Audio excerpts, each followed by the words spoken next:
Good morning. Welcome into 104.5 The Zone. Hope you had a great weekend. Lovely to have you here for the next 3 hours. Bud, do you know the last time that we did a Victory Monday show? It would have been, Victory Monday. Now, that's a trick question. Monday show. No, it's not. Because we had a Victory Friday. That's correct. But it didn't really feel like one because the Titans offensive coordinator was in jail. That's right. So the last Victory Monday, was it after the Washington game? What was the last Sunday win the Titans had? It has been quite some time, but it has been a period of at least 10 months because the game prior to the Green Bay Packers is a game that they lost. So it's been damn near a calendar year. I think it was Commanders on the road early October. Might be wrong. That's right. I think you're spot on with that. Anyway, we're happy to have you here. 615-737-1045. Are you breathing any easier today than you have in the last 10 months? Because to the date, yesterday's win, 27-24 in overtime over the just woefully mismanaged Los Angeles Chargers, gets the Titans to 1-1 on the season and gives them a full 10 months between wins, November 17th to September 17th. From the last time the Titans beat a team in the regular season, the Green Bay Packers, on Thursday Night Football. It was as good a rebound as you could ask for. It was dramatic. Chargers-Titans games tend to be. It feels like I don't know if that's a conversation that any of you guys were having amongst yourselves at home or at a bar with your friends and loved ones, or if you were at Nissan Stadium yesterday. But it does feel like every Titans-Chargers game just cannot do without the flair for the dramatic. And you know what? That's fine, because it kept a game that was pretty sluggish to start, interesting throughout, and I thought kept the crowd in it throughout really, really nicely. So obviously, with the Titans now getting a win over an AFC opponent, the Chargers fall to 0-2 on the season. Do we consider them one of the surprises? Cincinnati fits that category at 0-2. Joe Burrow ain't right. Yeah, the calf something's going on there. I saw only a little bit of that game, but it does appear, and he spoke to that after in the postgame press conference. Titans and Bengals will play in week 6, I do believe. No, in week 4, because isn't that the game that... yeah, it's the next home game. Yeah, it's the next home game, Titans and Bengals. So Cincinnati kind of going through it right now, and Joe Burrow, who suffered that calf strain in training camp, still seems to be kind of nursing that along. Wasn't that always, and commendable for him to try and play through it, and he got the contract, and he wants to live up. I'm sure he didn't want to just take the money and shut it down for a period of time. Burrow? Yeah. There's probably some degree of pressure to that, but either way, we'll have time to talk about quarterbacks who are struggling, quarterbacks who are rebounding. Oh, we have been corrected, by the way, in the F&M Bank chat. The last Victory Monday would have been November 14th, 2022, a day after the Titans' 17-10 victory over Denver at home. 17-10. That was a particularly forgettable game. So you'll forgive us. Anyway, so happy Victory Monday to you for the first time in quite some time. Titans yesterday. Offensive line, still a big problem. 5 sacks, lost a total of 46 yards. And the Tannehill loss of 13 on the busted screen situation where they ended up having a punt from their 9. There's some that are on the quarterback. There's some that are on the offensive line. But for the most part, you look like you were on life support a little bit. Down 11-0. And then all of a sudden, Treylon Burks catches a 70-yard reception. And Mike Vrabel, who, was acknowledging to us in the postgame that they were kind of struggling to find their footing, felt like it kind of breathed some life into the situation. This was Mike talking about the Treylon Burks. Well, we'll get to Mike Vrabel on the Treylon Burks completion here in a little bit. But for this team, where they were, how it started, we kind of tell you it's never as bad or never as good as week 1 tries to convince you that it is. And Ryan Tannehill having a nuclear meltdown in New Orleans and coming back to have one of the better performances of his career, at least here in Tennessee? The answer is probably somewhere in the middle. You're not going to have an opponent who, goes for over 300 yards passing and is not turning the ball over at all, who's going to lose a lot of games. That speaks to a really, really poor job out of the Chargers. But an opponent that was beatable, an opponent that was there for you to beat, some opportunities that, you felt like they could have capitalized on early. I think it was kind of them trying to find their rhythm, at least through the first quarter. Didn't think it was, and it's easy to be critical of play calling after the fact, but they just weren't really finding success in what they were trying to dial up. And then finally Burks gets loose, makes a big play. That ball felt like it hung in the air forever. And finally he comes down with it. It's the longest completion since Corey Davis went for 75 in 2020. It's been 3 damn seasons, basically, since you've had a passing play through the air that looked quite like that. And Mike Vrabel speaking to it after the fact with us in the postgame. Well, yes. I mean, it was critical. And, we need that from trailing. Being able to run through the catch there was fantastic. Got over the top, protection held up. Ryan gave him a fantastic ball. But, I'm with you. We were leaking oil. And we needed somebody to step up and make a play. And that was a huge play. They got a couple.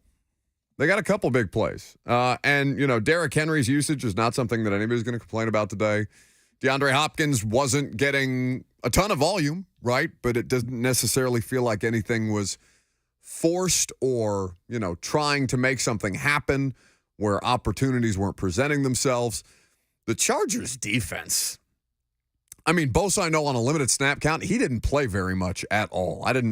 There were moments when he had a sack. He was productive. He was productive while he was in there, but they were clearly kind of holding him back a little bit as he worked his way through the hamstring situation that held him out for all of practice last week. But the Chargers defense, man, you cannot have those kind of opportunities in front of you that you just squander time in and time again. And then the game management by Brandon Staley is just so poor. We'll talk about the Chargers later. Who had Ryan Tannehill, though, after last week's performance, throwing the longest pass of the NFL season so far? Through the air. Yeah, as far as that traveled 62.5 yards in the air. According to Next Gen Stats, 62.5 air yards for Ryan Tannehill. It is the longest, pre-Monday Night Football doubleheader because there are 2 games tonight. So, potentially, who is it? Pickett and Watson. Yep. Who's the other game? It's Panthers Saints. Ooh. So young Carr. Derek Carr was getting some shots down the field against the Titans. So, maybe either way, 62.5 yards through the air for, the person who came in here on Monday after the Saints game and said, oh my God, he kind of looked old. That was a little bit of an eat it situation for me. And that's fine. But I think that as you look at Ryan Tannehill, I didn't feel like throughout the course of the week that it was as bad as people either wanted to make it because you don't like him and you want him out of there and you're tired of it. And, what has he done for me lately and all these things? Okay, that's fine. But it just never felt like it was going to be that kind of a season. I was fine with having the conversation last week of are we on, let's call it washed watch, right? Are we starting to get to a point where this quarterback at 35 years old is starting to wash out a little bit? Because, frankly, that's what it looked like in New Orleans. And the pressure was there. Los Angeles was sending people on regularity. The offensive line, they benched Xavier Newman really early on. He had you want to talk about short leashes for players? How many of those sacks came with Newman in the game of the 5? Because 3 happened very quickly. I would say at least 2. At least 2. Yeah, and at least 2 to 2. the left side. Yes. Because the one on the first drive where they try to go for it on 4th and 4, and somebody just missed an assignment. Just flat out let, who was that? Kenneth Murray, number 9, came screaming through the left side of the line, and you're immediately looking around and be like, okay, I had somebody tell me it was Tannehill's fault. That he should have changed the protection at the line of scrimmage or something like that. I just can't, but. Are you talking about the one? That's not the one where he was sacked back at the 1, right? Where he lost like 13 yards. Not the one that was on him. That was a bad play by him. But I'm talking about their first offensive series where they're moving the ball down the field a little bit. They go, 7 yards to NWI. Derek runs for 5. They get a first. Chig +4 gets hurt. He's out of the game for a little bit. They go 4 straight runs. Spears, Henry, Spears. Interesting. So on 3rd and 5, they try to get him with the delayed handoff, right? Try to catch the defense sinking back a little bit. Wasn't able to do it. Spears only gets 1 on the play. So now you have the 4th and 4, and they decide they're going to go for it. And immediately, Didn't have a chance. Immediately, Kenneth Murray is screaming through the left side, and Ryan Tannehill's just, looks like he's army crawling to try and get away from, the zombie apocalypse that's just come through his offensive line. Those are the most deflating sacks to take on 4th down, where you know that if there's even a whiff of a sack, you're going to get rid of the football because it's 4th down, when you don't even have time to get rid of the football on a 4th and 4. Yeah, it was rough early for the offensive line, but they grew into it.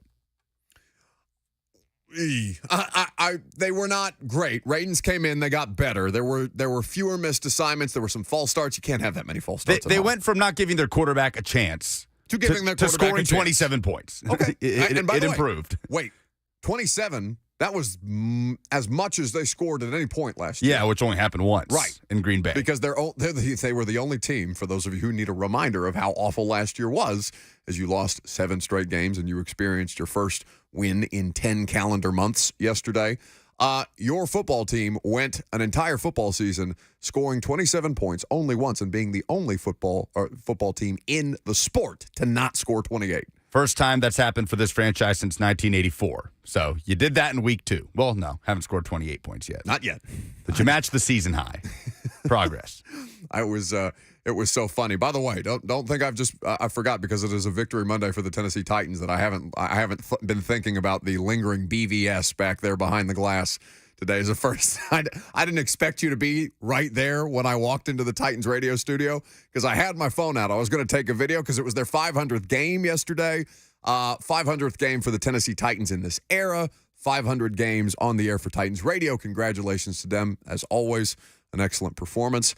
And Derrick Henry scored the 1,000th Titans touchdown that we will get to later on in the show. So a little bit of franchise history in the middle of all that. So I was walking in the Titans radio booth because me and Jimmy Wyatt were going to do our pregame hit at 11:45. I was having a lovely conversation with Jim. You sure were. And I opened the door, and immediately my video pivots from, look at this, Titans radio. They're setting the scene. Everybody get excited. Jim Wyatt coming up, who you're actually listening for at 11:45, and I'll be there too to not bog him down. And there is Lucas standing in front of me, fresh off the wedding in Birmingham and a loss in the swamp. And I just immediately started cackling because I couldn't get anything else out of my mind than what it must have looked like to see you in the middle of that wedding watching your football team flounder. All I will say is that win at Nissan Stadium was therapeutic for a lot of people yesterday. Go Vols. Well, we'll talk about Tim Kelly's play calling specifically. Let's get into the offense, because there was a lot of interesting wrinkles. 615-737-1045. That's the number. I'm Buck Rising. It's 1045 The Zone.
Tannehill play fake, looking deep. Got Chris Moore. Can he catch it? He sure can. What a catch! Chris Moore at the 33-yard line with a defender hanging all over him, Michael Davis. Oh my goodness, Chris Moore. More of that. More of that if you're the Tennessee Titans on offense. I did not have Chris Moore catching a 49-yard reception yesterday. That did not come up in the pregame conversation. I don't think anybody had started Chris Moore thinking they had a favorable matchup against the Chargers in fantasy yesterday, and that yet there he is, and it was only their second longest play of the day. It's Mike Keith on the call, Titans Radio, their 500th game, as we mentioned. So they had only two. This is funny. How many plays do you think they had over 20 yards yesterday? In an overtime win where they didn't turn the ball over. Is it just the two? No. There was say four. They had three. Okay. Plays of 23 yards, Derrick Henry. 49 yards, the play you just heard there to Chris Moore, and 70 to Treylon Burks, that deep pass to the left side of the field. But for the most part, they were finding success in the intermediate. They were taking advantage of the linebackers for the Chargers just cannot handle play action, clearly. Yeah, I was going to say, can you tell me what was in common, the one thing in common with all those X plays of 70, 20, 49 yards? I'm going to assume that Derrick Henry was in the backfield. Play action. Play action? Yeah, Titans were 7 of 9 for 168 yards and a touchdown off play action. A week ago, 3 of 10 for 65 yards and a pick. That's from ESPN Stats and Info. On play action against the Saints.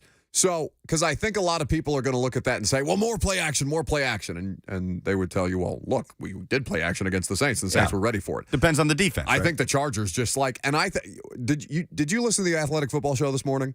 I did, and I was going to bring that up to you, how they were almost, the way they talked about the game, they were so mad at the Chargers. Everybody should be. For losing to the Titans.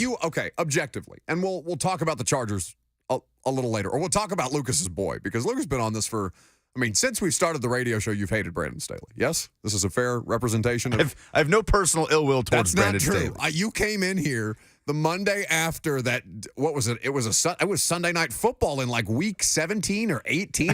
You turn everything so personal. Like, I disagree with everything Brandon Staley fundamentally believes about football pretty much, but I don't hate the man. You have selective memory because you are correct. I do hyperbolize sometimes. But there are moments where you come in here truly passionate. They're rare. They're few and far between when I can actually see something inspired about you. And you came in here. It was a Sunday Night Football game. I was sitting in a sad hotel room in Houston because the Titans I think that was the 2021 regular season finale. And it was Sunday Night Football, Raiders and Chargers, and Brandon Staley has the Brandon Staley meltdown that everybody now most associates with his fourth down decision making. And you came in here on Monday morning, we were in the old studio, and you ripped that man's ass.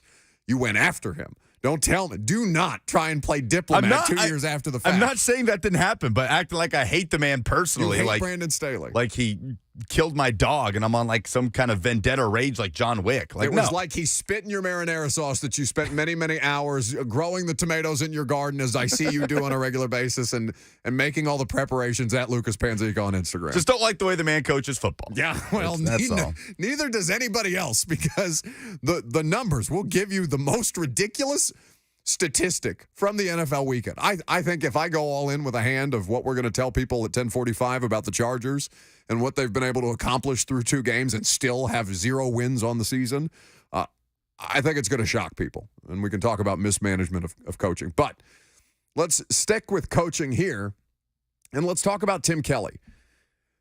So, balance is the takeaway, I think, from the offensive the way that the game plan allowed them to play itself out is probably the way that we should phrase this. Because last week, primary complaint beyond, that's a throwback to our predecessors, but the primary complaint coming out of New Orleans after Ryan Tannehill was Derrick Henry's 5 carries in the second half. You're having success running the football. Don't give me this cute Tajay Spears stuff, Tim. You've got the best running back in football. Give the man the rock, right? You're running the ball well against the Saints. He has 10 carries for 51 in the first half. He has 5 carries for, I think it ended up being like 7 yards because he didn't gain on one and lost 2 on another in the second half. Are you talking about? I'm talking about in New Orleans. I'm yes. talking about the secondary complaint coming out of the offensive performance beyond Tannehill and meltdown. Derrick Henry's usage in the second half. And so Derrick Henry yesterday, 25 rushing attempts, 80 yards, averages 3.2, so the efficiency's not there. But that's a standard Derrick Henry performance. Had a touchdown. Spears, 8 for 49. 6.1 yards per carry. Tannehill has the 12-yard triple option touchdown run, which made it. I can't think of what it reminded me of, but it looks so college that it's not like they haven't done option stuff with Tannehill before, but it was just it was fun to see. It was fun to see, and it was a good utilization of the quarterback's mobility, who at 35 can still move. Even though, we started to have discussions about washed watch last week. But we've seen less and less of that utilization under Todd Downing, right? His legs? Yeah. I feel like that dropped off. Maybe we could look at some numbers, and maybe I'm just thinking about last year because he's battling an ankle, and mobility is really hard to come by for Ryan Tannehill in the back half of 2022. They couldn't move after the Colts game, basically. Downing in 21, I guess, really didn't, because the 2 career highs for him with rushing touchdowns were in 19 and 20 back-to-back. He had 7 rushing touchdowns in both of those seasons, and 7 was his career high to that point. So definitely Arthur. And listen, they were getting the red zone more often. They were taking advantage of it in the red zone. So it's not like that was a tool at their disposal where the field shrinks, and Blaine Bishop talks about it all the time. A lot easier on the defense once you get in the red zone. You don't have to backpedal as much. There's a lot. It's a lot harder to throw in the red zone, and it was just a tool at their disposal to try and mix things up as a red zone offense, and something that they utilized well. But anyway, getting back to Kelly. So in the first half, or in the first quarter, I started to get fire Tim Kelly tweets. Right, fire Tim Kelly, fire Tim Kelly. Send our apologies to Tom Downing, fire Tim Kelly, because the 4th and 4, well, people who wanted them to run the football more were confused as to why they were running the football 4 straight times on that first offensive possession, and why 3 of those first 4 carries were Spears as opposed to Henry. Spears, Henry, Spears, Spears. Or excuse me, Spears, Spears, Henry, Spears. And then the Tannehill, the play that was blown up, the protection was terrible. Ryan Tannehill gets sacked for a loss of 6 on 4th and 4 and the turnover on downs. But after that, they started to try and get themselves. They basically started to get themselves back up and running on the 4th possession, because they had the false start by Wesco. Wesco, by the way. I mean, I know Chig got hurt, but this is now back-to-back critical false start penalties, because he has the first one on the first offensive play in New Orleans when they get the ball in critical field position after the Imani Hooker turnover. And then you have a false start yesterday after a 5-yard gain from Spears. It was really nice. Wasn't that the Derrick Henry motion out of the backfield play where Spears took the ball? They did the pony package. They got 5 on the play. It was a nice first down play. Slipping out of tackles. And with Wesco, that's not even including the drop. Yeah, the drop. Tannehill had a crazy efficient day with that drop from Trayvon Wesco. 4 total incompletions for Ryan Tannehill, and one of them a very, very it would have just at least made their lives easier, right? I think it was a 2nd and 7 that he had Wesco. He caught it short of the sticks, and it was slightly low, but you have to catch it. But the way he caught it and was falling, if he had fallen and just rolled over without anyone touching him, it would have been a first down, or it would have at least set up a 3rd and 1 or 2. And we understand that that's not what he's there to do, right? The dude has, I think it's under 30 career receptions, and he's been in the league for a long time. He's your human tree trunk this year. He's your Jeff Swaim. He's your Luke Stocker. He's your blocking tight end. You know, I mean, how many the Titans have had these guys for forever? Fasano wasn't really. I mean, I guess Fasano was one of them. But anyway, we don't have to get bogged down. On the whole, though, they took advantage of the play action opportunities. Chargers bit hard on the play action passing every time in the way that the Saints were very much prepared for. So, you know, credit to the Titans for making plays, but also deficiencies that they took advantage of, right? Matchup advantage there for the Titans. And they were able to exploit.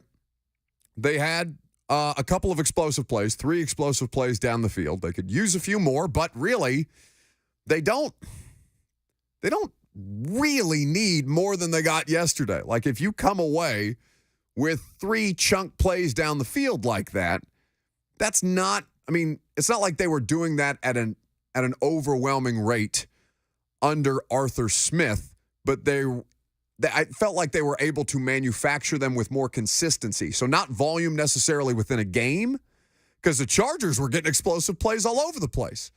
And you look around and Mike Williams is going there for explosive plays. So we'll say, I mean, I'll just look at the longest completions that the Chargers had. But Keenan Allen and Justin Herbert, or Keenan Allen and Mike Williams Mike Williams and Justin Herbert, the way that they continue to get chunk play after chunk play, 42 yards to Keenan Allen, 29 yards to Gerald Everett. You've got chunk plays down the field for the Chargers, and they just can't capitalize. They either get stopped on third down, and some of the opportunities that they went for it on fourth down made sense. They had one, though, a 4th and short in Titans territory in the first half that they didn't go for it, that were odd to me. Anyway, offensive play calling for the Titans. It felt like Greg Cosell's analysis coming out of the Saints game that there's something to build on. There's proof of concept of that now. I feel like I trust this coaching staff to be able to maximize the players that they've got on the roster. It's just relying on the quarterback. He doesn't have to have that kind of an efficient day where he's damn near got a perfect quarterback rating after, you know, the worst quarterback rating of his career. But it does feel like Tim Kelly understands, at least conceptually, what he's trying to accomplish, even as they work through kind of the kinks of deployment right now. So you said it at the top of the segment. The biggest gripe with Tim Kelly's play calling, understanding that he put the Titans in a position to win in New Orleans, but the biggest gripe was what? Derrick Henry in the second half. Right, 5 carries. Yep. Right. Can you tell me how many carries Derrick Henry had in the second half? On Sunday. I would bet that Derrick had 10 carries in the second half. 16. 16 in the second half. He went into halftime with 9 carries for 45 yards, finishes the game with 25 carries. Now, can anybody tell me what might lend itself to Derrick Henry getting that kind of volume in the second half specifically of a game? You're playing clock control at that point. You're playing to Derrick Henry's strengths. Derrick Henry is the closer.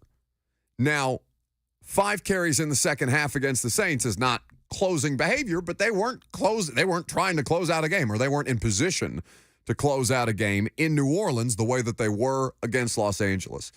This is going to be game specific, and I don't need everybody to pearl clutch every time Derrick Henry has a lighter volume in the second half if the game doesn't lend itself to that. Well, can you tell me how many pass attempts Ryan Tannehill had in the second half?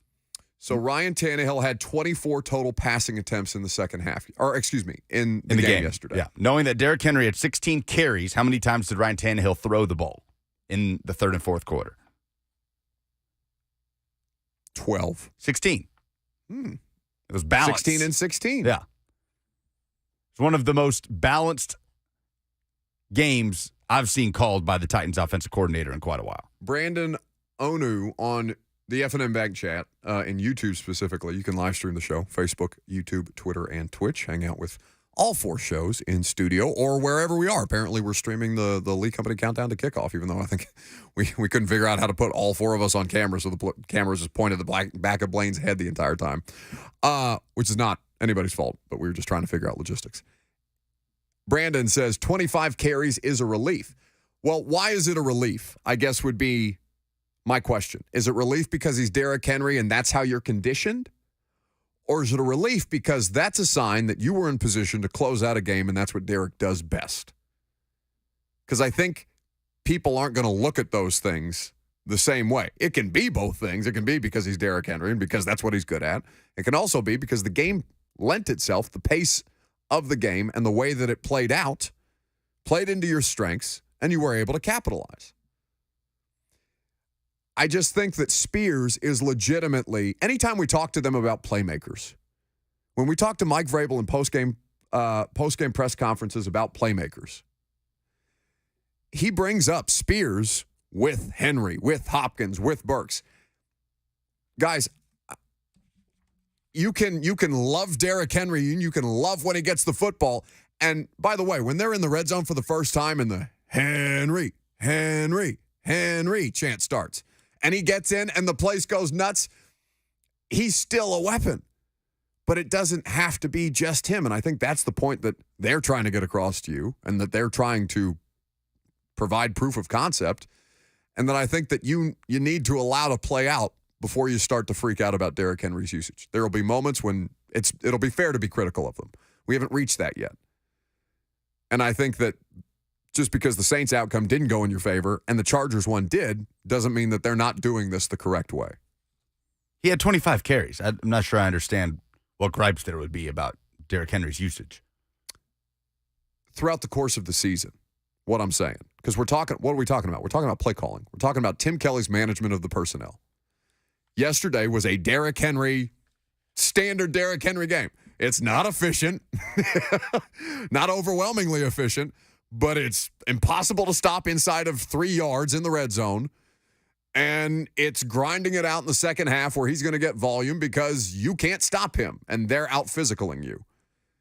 That is something that Derrick Henry is going to have from time to time. He doesn't have to have it every week is the point that I'm trying to get across because, again, the biggest issue outside of Tannehill after New Orleans, Derrick Henry didn't get the football enough.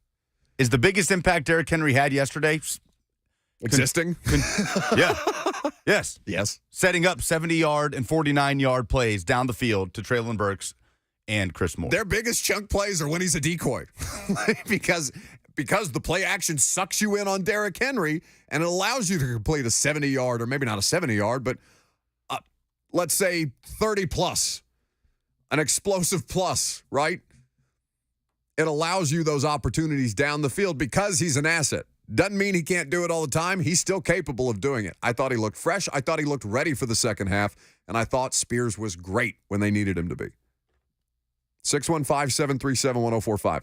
Let's talk about lack of greatness. Let's talk about choking. Let's talk about Brandon Staley coming up next.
Well, this is a very soothing tone to talk about a not-so-soothing situation.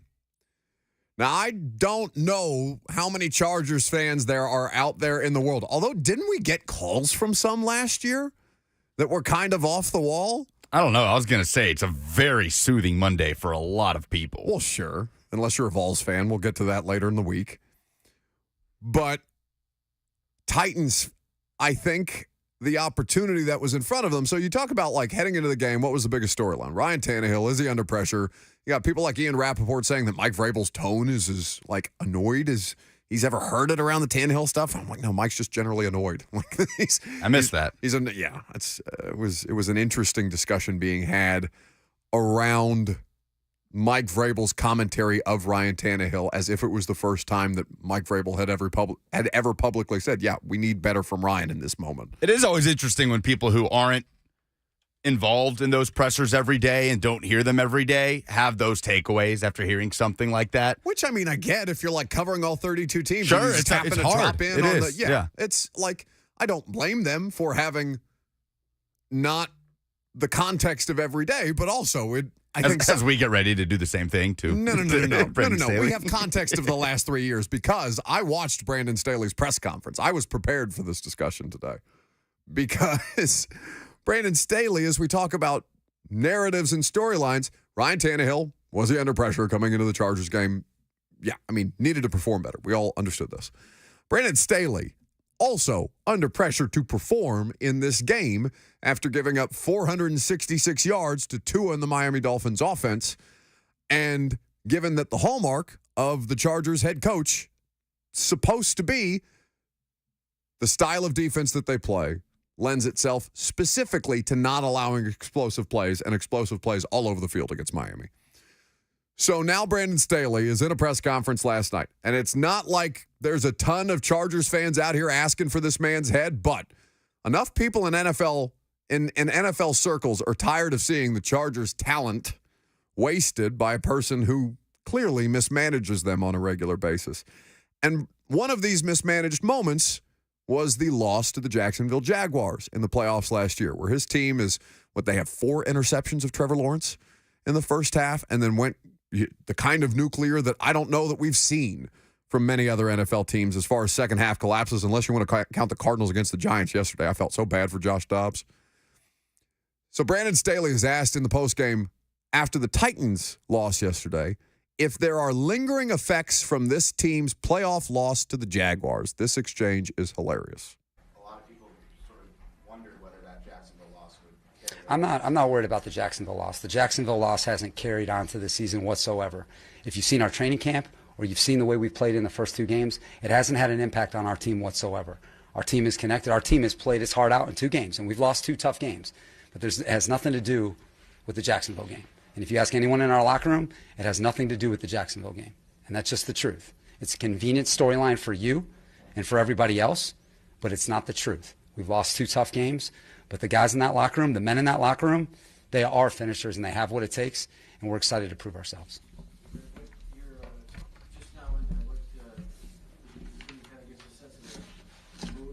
Yeah, we just lost a game in overtime, Jeff. So how do you think the mood is? How do you think the mood is? How do you think it is? It's tough. It's tough. It's a tough group in there. There's a lot of pride in that room. Okay? And we put a lot into this, and we got a good football team. And so we've lost 2 tough games. We've got to bounce back, learn from our mistakes, and be ready for Minnesota. That does not sound like somebody who's sleeping well at night. No. And you get why he's frustrated. Oh, it's not. Okay. Let me say this on the front end. And it's easy for me to second-hand press conference because I've asked dumb questions before too. And you can get caught up in the air and you think a question that's probably not the biggest deal at the time comes off maybe a little more tone deaf than you intended to. Like, how's morale in the locker room, coach? After a game like that, when you're Brandon Staley, you don't have any turnovers. Your quarterback, I mean, they couldn't block Jeff Simmons for anything, or Autry for that matter. But you have the kind of talent, a tough group of players as he's describing them. I know that they're finishers. The problem is, are you, Brandon Staley, a finisher? Because your football team, under you, as somebody who manages them, is not. Kellen Moore can't completely fix this thing, and Brandon Staley, if Kellen Moore is handling offense, the vast majority of the duties on offense, and Brandon Staley's defense is an issue right now, then it's one of those moments where you look around and say, what is it exactly that you do here? I was shocked they didn't go for it on that 4th and short in Titans territory. Yeah. In the first half. Absolutely shocked. I was like, is that not your whole identity? Like, that is one instance where I understand going for it on 4th down. I was blown away I know J.K. Scott's hang time is ridiculous. It is ridiculous. By the way, the only thing that felt like it hung in the air longer than the Chargers punters work was that ball to Traylon Burks. That felt like it was in the air for an eternity. And on that note, we're not going to talk about it much this week, but Kyrus Jackson. Solid. Solid. Yeah. Getting under the sun to catch those punts that look like they're being blasted 200 yards in the air. I legitimately lost one in the sun yesterday. I mean, Jackson, either on his first or second return, is having to shield the sun from his eyes while that ball is coming down, like with his hand. And so shout out to Kyrus Jackson for securing each and every one of those. But I was blown away they didn't go for it on 4th down. And that last series in overtime, they looked so disjointed with those 3 quick incompletions having to punt it back to the Titans. I mean, it looked like they never had a chance on those 2nd and 3rd down plays. It's just the same, we do a same old Titans discussion. The Chargers perpetually chokers in big moments with superior football teams, and maybe not superior football teams, superior talent. I know Bosa didn't play a ton yesterday. I know Mack wasn't overwhelmingly effective. They were getting pressure, though. They were finding ways to attack the Titans' offensive line. And then, in weird ways, when you lose a game by only a couple of points, like the Titans losing that game to the Saints, 16-15, and you come away saying just maybe one of the opportunities that they missed on, if they'd have made it, could have made a difference in the game. Chargers are doing that year in and year out, where I feel like they are one of the most popular. They're not even like a hipster pick anymore. Chargers and the talent with a $250 million quarterback are mainstream favorites, and they continue to botch it. They are in Minnesota next week. That sounds like such a Chargers loss. Well, that's a game between 2 desperate 0-2 teams. Oh, I forgot the Vikings are 0-2. Yeah. 615-737-1045. So, since we're talking about defense, let's talk about the performance by the Titans defense. A couple of players coming in the clutch when they needed the most. We'll talk about that coming up next. You'll hear from Mike Vrabel. I'm Buck Rising. It's 1045 The Zone.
It is 10:59. Good morning. I'm Lucas Panzica from the 104.5 The Zone studios. The Titans trailed 11-0 in the second quarter, but came back to beat the Chargers 27-24 in overtime as the Titans defense forced a 3-and-out, allowing the offense to set up Nick Folk for this 41-yard game winner. Here comes Nick Folk, and now he's going for his 13th all-time game-winning kick from 41 yards. Right hash.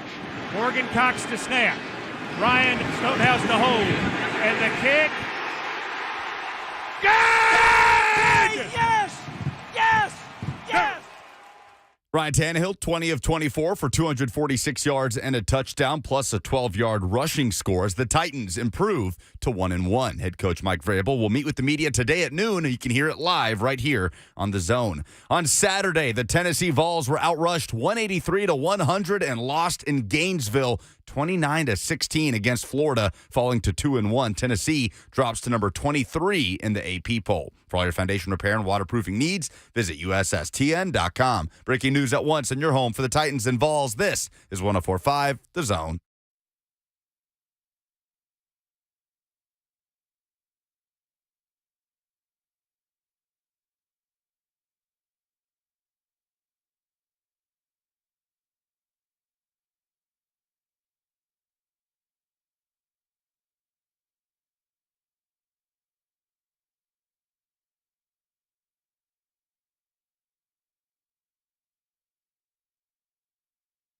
How we living out there? Welcome into 104.5 The Zone. Happy Monday. Welcome in. If you're just now joining us, welcome back. If you've been hanging out with us for the first hour, you got Lucas Panzica and myself until 1 o'clock today. Your phone calls are welcome. Titans win in overtime, the home opener at Nissan Stadium over the LA Chargers, 615-737-1045.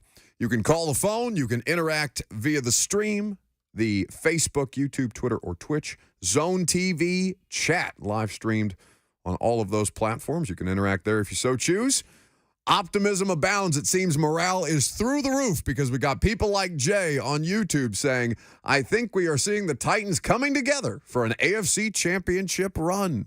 And immediately, the very next comment from Jay, 12-5. 1-1 on the season, 2 games in. What's Coach Mack say? Keep your powder dry.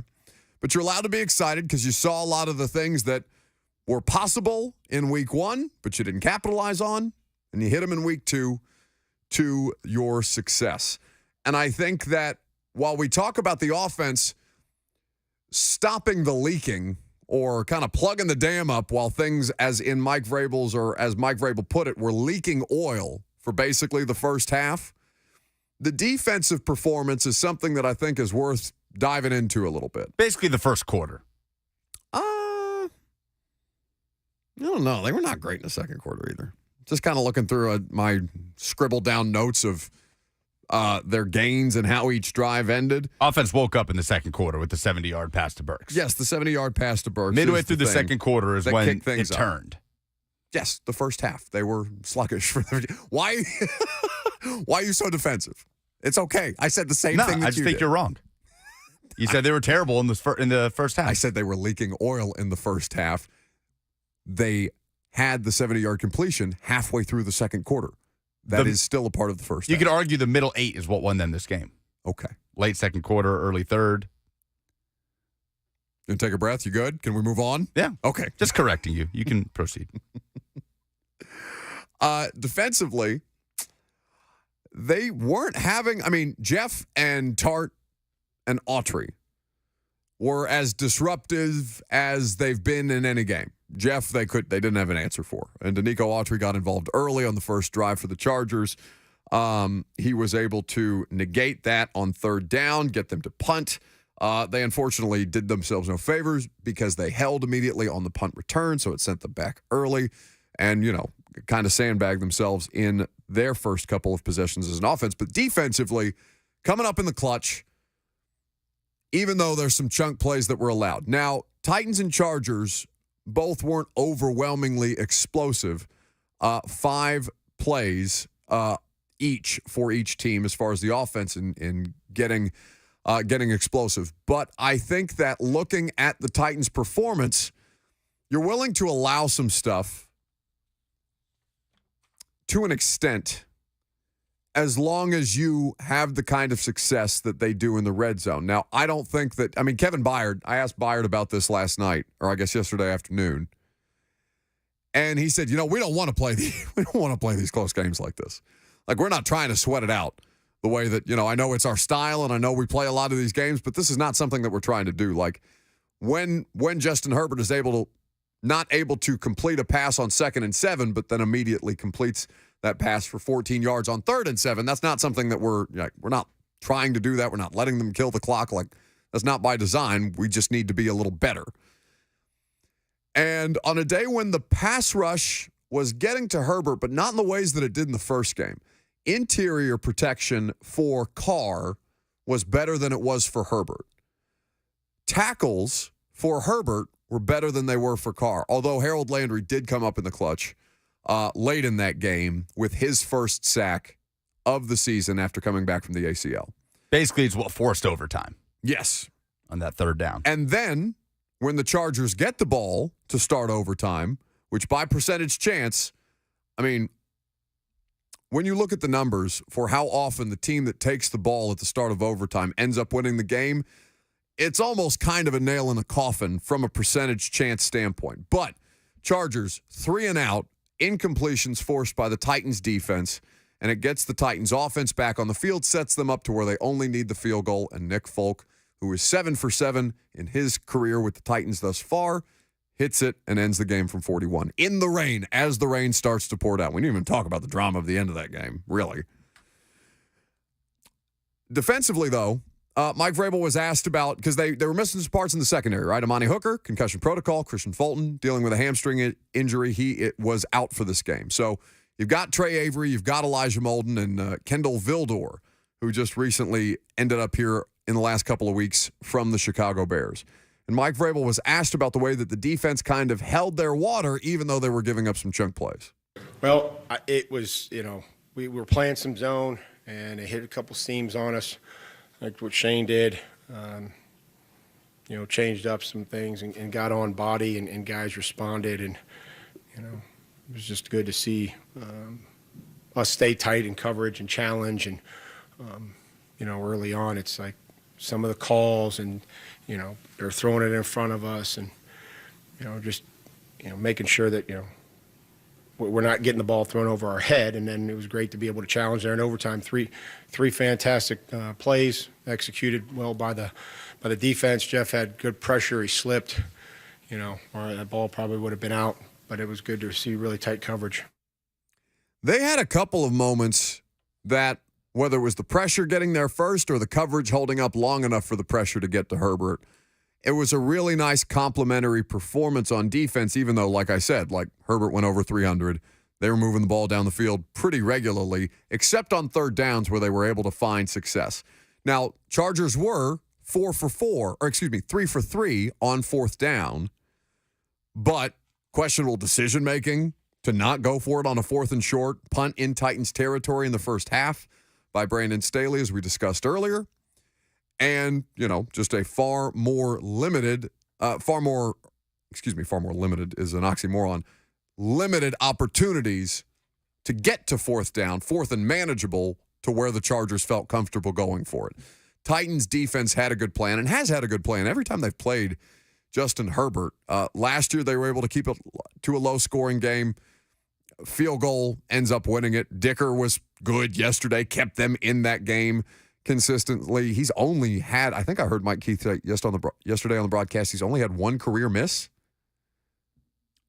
Just the entirety of his career? As an NFL regular season kicker, I believe Dicker the kicker only has 1 career miss. And he's only been in the league for this is his 2nd season, but still not bad. Chargers were 2 of 14 on 3rd down. Yeah, it was a Titans in New Orleans stat line. Yeah, they were. Well, percentages were worse because the Titans were 2 for 12 in New Orleans. 2 for 5 in the red zone. The Chargers were, and bad. 0 for 1 in their only goal to go situation. I came away from that saying, and you heard Mike Vrabel kind of say Shane Bowen switched some things up, and they were able to adjust, still allowing the Chargers moving the ball down the field, but stymieing them in the most important moments. 24 points in overtime against an AFC power, let's say. I don't think the Chargers are that. But if you can hold, Bengals are 0-2, so maybe I should leave them out of this discussion for at least the early going of the season. But if you can hold Baltimore or Kansas City, Buffalo, who had a nice rebound yesterday, if you can hold teams like this to 24, those games are winnable. It's kind of my takeaway. Or, what do they have? The Saints had 16 in regulation in the first game of the season. If you can keep them around 24 to 21 points, this Titans team feels like it can factor into the AFC as we talk about them playing meaningful opponents, not just divisional opponents, but conference opponents. It feels like the recipe for success is there in the ways that we talked about. The question was, can the offense capitalize and pull them ahead? Do you feel like they completely took away the run game of the Chargers? Yeah, the Chargers didn't have anything on the ground. Something they found a ton of success with against Miami, with Austin Eckler obviously in the lineup. And we knew that or at least Kevin Byard, I remember talking to him on Friday in the locker room. Byard kind of made it clear, listen, we don't think they're going to run the ball at us the way that they did against Miami. And the Dolphins run defense and the Titans run defense. They are not the same. Yeah, they netted 61 rush yards, the Chargers did yesterday. After having one of the best rushing outputs in the Brandon Staley era, with Kellen Moore now calling the plays because obviously, at least in Dallas, his offense was predicated on running the football. They had Pollard, they had Zeke. Here, without Eckler, you knew there were going to be some adjustments, but they were able to still have success with that against a Miami team that, was prepared, I think, for a lot of the stuff that they were going to show them and still found success anyway. But would you have said going in that with Eckler out of the picture and the Titans' run defense as strong as it is, daring Justin Herbert to beat you in the air and on third downs with Amani Hooker and Christian Fulton out of the lineup is something that would have favored Los Angeles? Yeah, but that's because at some point, I would say that. Yes, you're right. But I think that's because I do this thing with the Chargers where I think that I just give them so much more credit than they deserve regularly because I believe that to be a really talented team. I'm looking all over the place on offense, and I know they were without Eckler yesterday, but even the offensive line, just based on pedigree, they should be a really good football team. And yet they perpetually disappoint. So, yes, I would have said heading into that game that matchup would have favored the Chargers.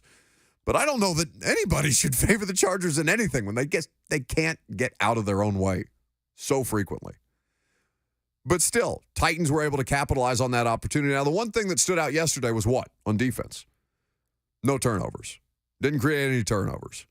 Neither team had a single turnover. Right. Neither team had a single turnover. That was a rare thing in an NFL. It wasn't a clean game, really. The first half for both teams was kind of clunky, but did iron itself out into the overtime period.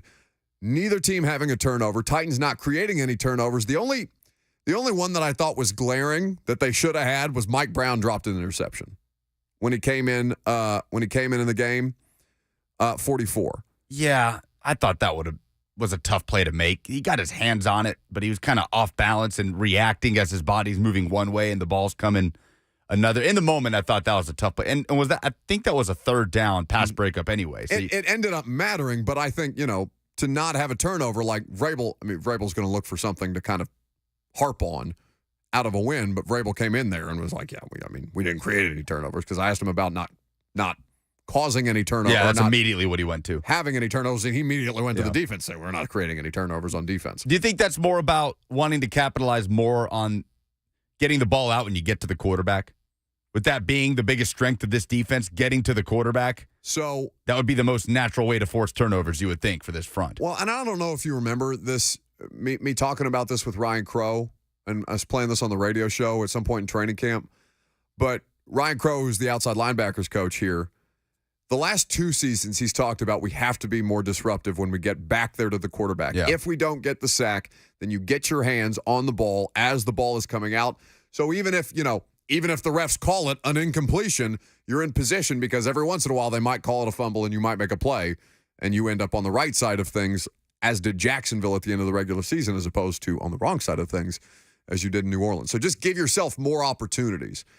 And thus far, we haven't seen that at least translate from what they are trying to hone in on practice through these early games just yet. But we know it's a focal point for their defense and something they continue to talk about. So from defensive line to offensive line, let's discuss what the Titans' offensive line looked like yesterday. Some different parts and pieces, but worth breaking down. I'm Buck Rising. It's 104.5 The Zone.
Play fake, option, right side. Tannehill keeps 5, end zone. Yeah, okay. Touchdown, Titans. Ryan Tannehill with the old Southwest Conference play. Triple option.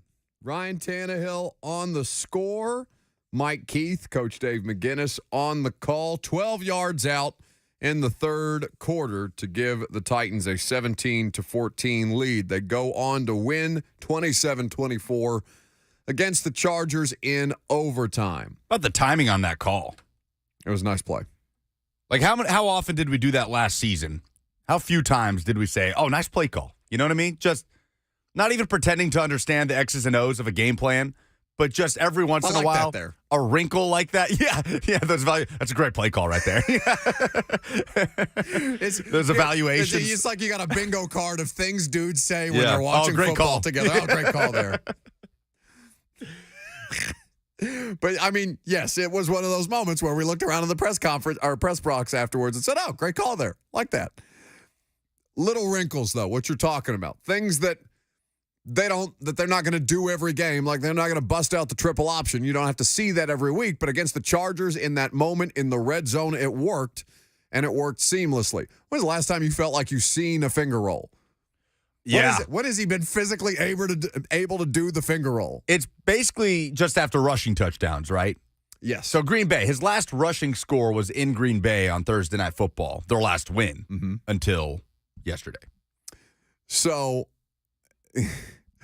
Ryan Tannehill gets into the end zone. Derrick Henry and Tajay Spears have great days. The Titans' rushing offense looks sound. The Titans' offense looks sound even after the sluggish start. Now, a common theme among, and maybe this is a more widespread problem than just the Tennessee Titans, but it does seem to be a common theme when we talk about Tennessee Titans offensive football is what? Slow starts.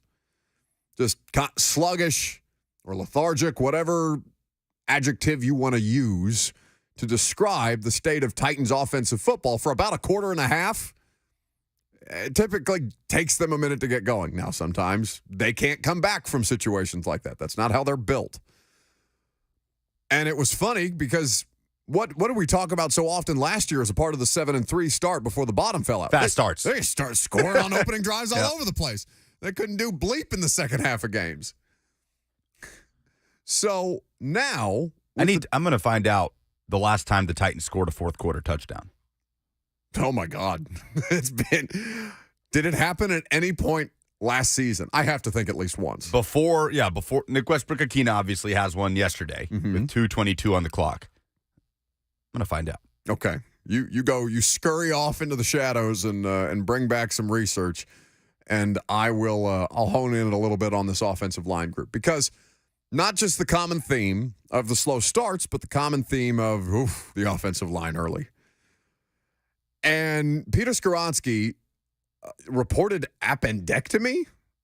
Now, Mickey made it sound a lot more routine than I've never had my appendix removed, and if any of you have, maybe you could speak to this better than we could. But apparently it's a fairly minor procedure. But if it happened on a Saturday and you're supposed to play a football game on Sunday, probably not the best idea to throw the left guard, the rookie left guard, back out there. So Skoronski misses the game.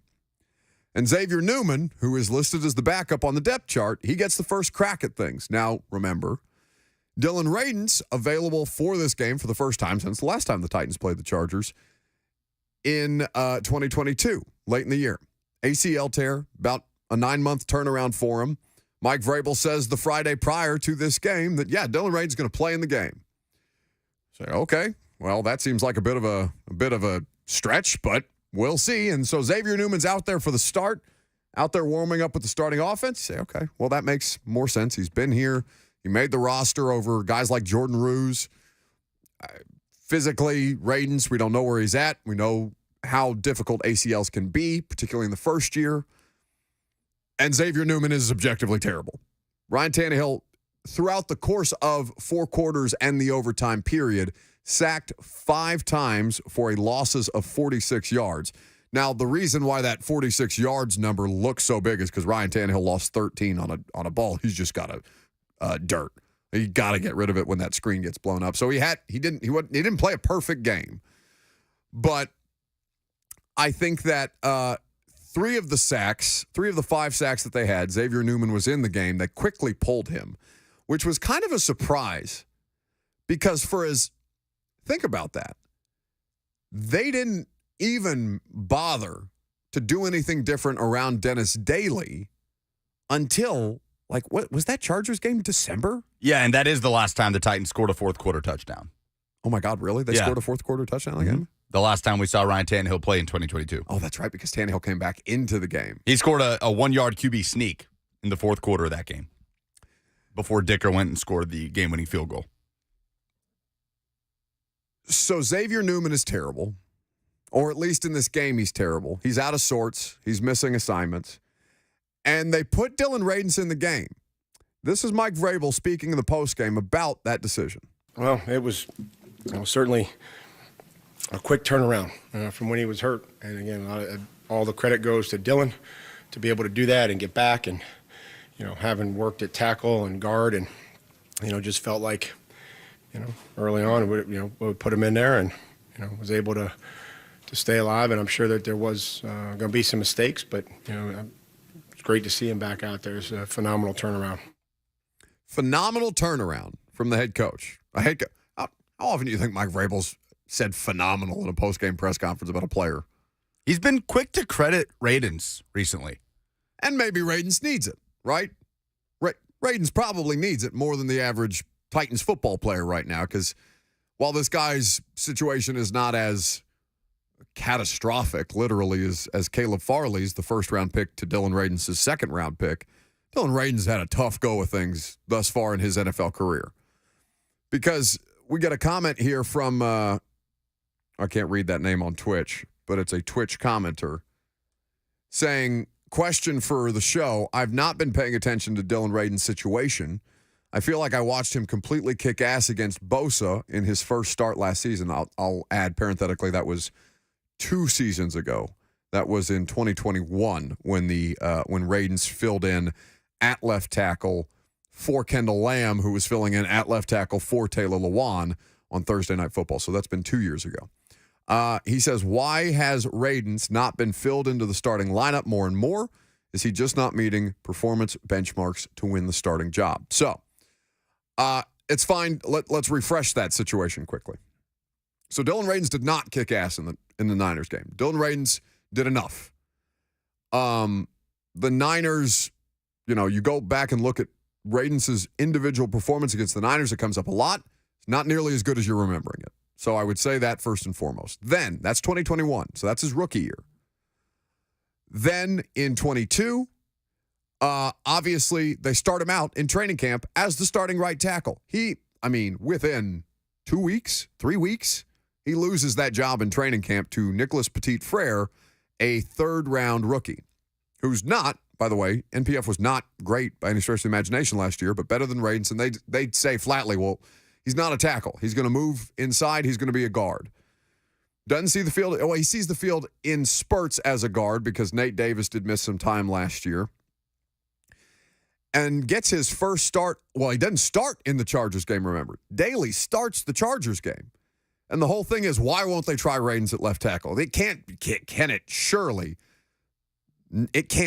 be worse than what Dennis Daly is offering them at left tackle. Just put Dylan Radins out there. Because remember, exclusively a left tackle in college.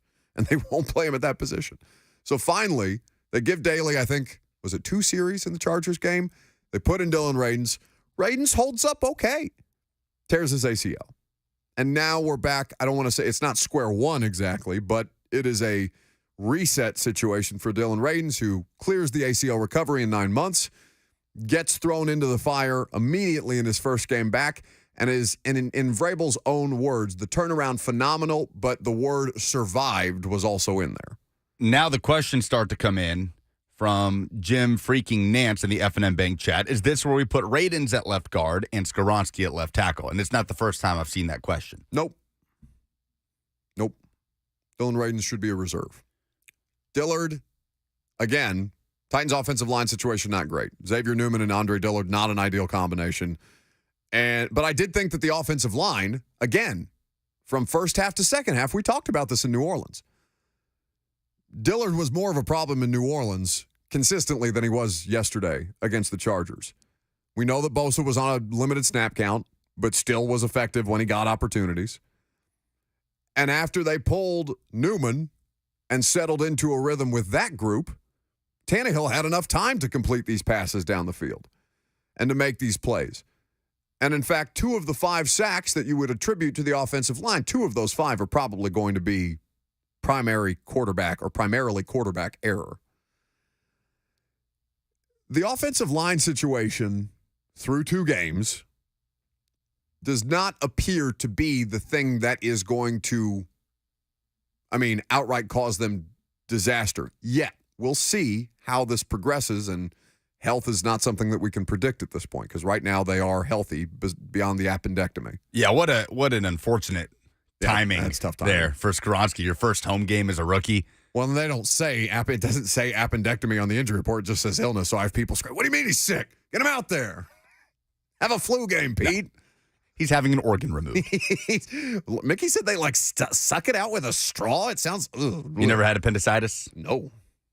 I've had friends that have appendicitis. It tends to come at the worst possible times. No, I don't. Yeah, I don't think there's a good time for those things. But before your rookie debut at home, yeah, that's tough. Less than ideal. Hate that for Skoronski. Yeah. Chad in the FNM Bank chat says Hubbard deserves some props. I think he's held his own. UW says Hubbard has been more solid than I thought.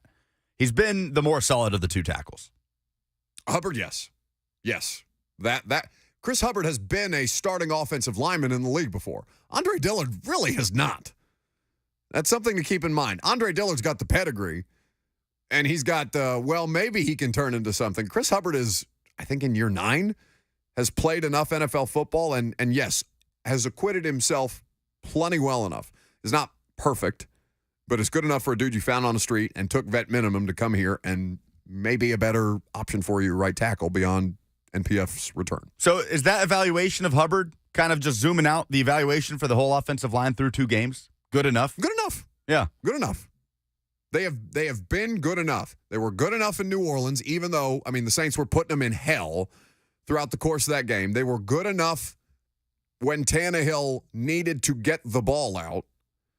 They were good enough yesterday to give him opportunities, to find opportunities in the running game, and to put together the kind of game plan that they're going to, expect to be able to produce or try to produce on a week-to-week basis.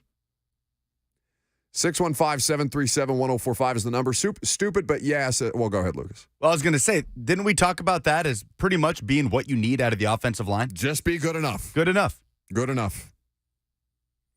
So far, so good. Enough.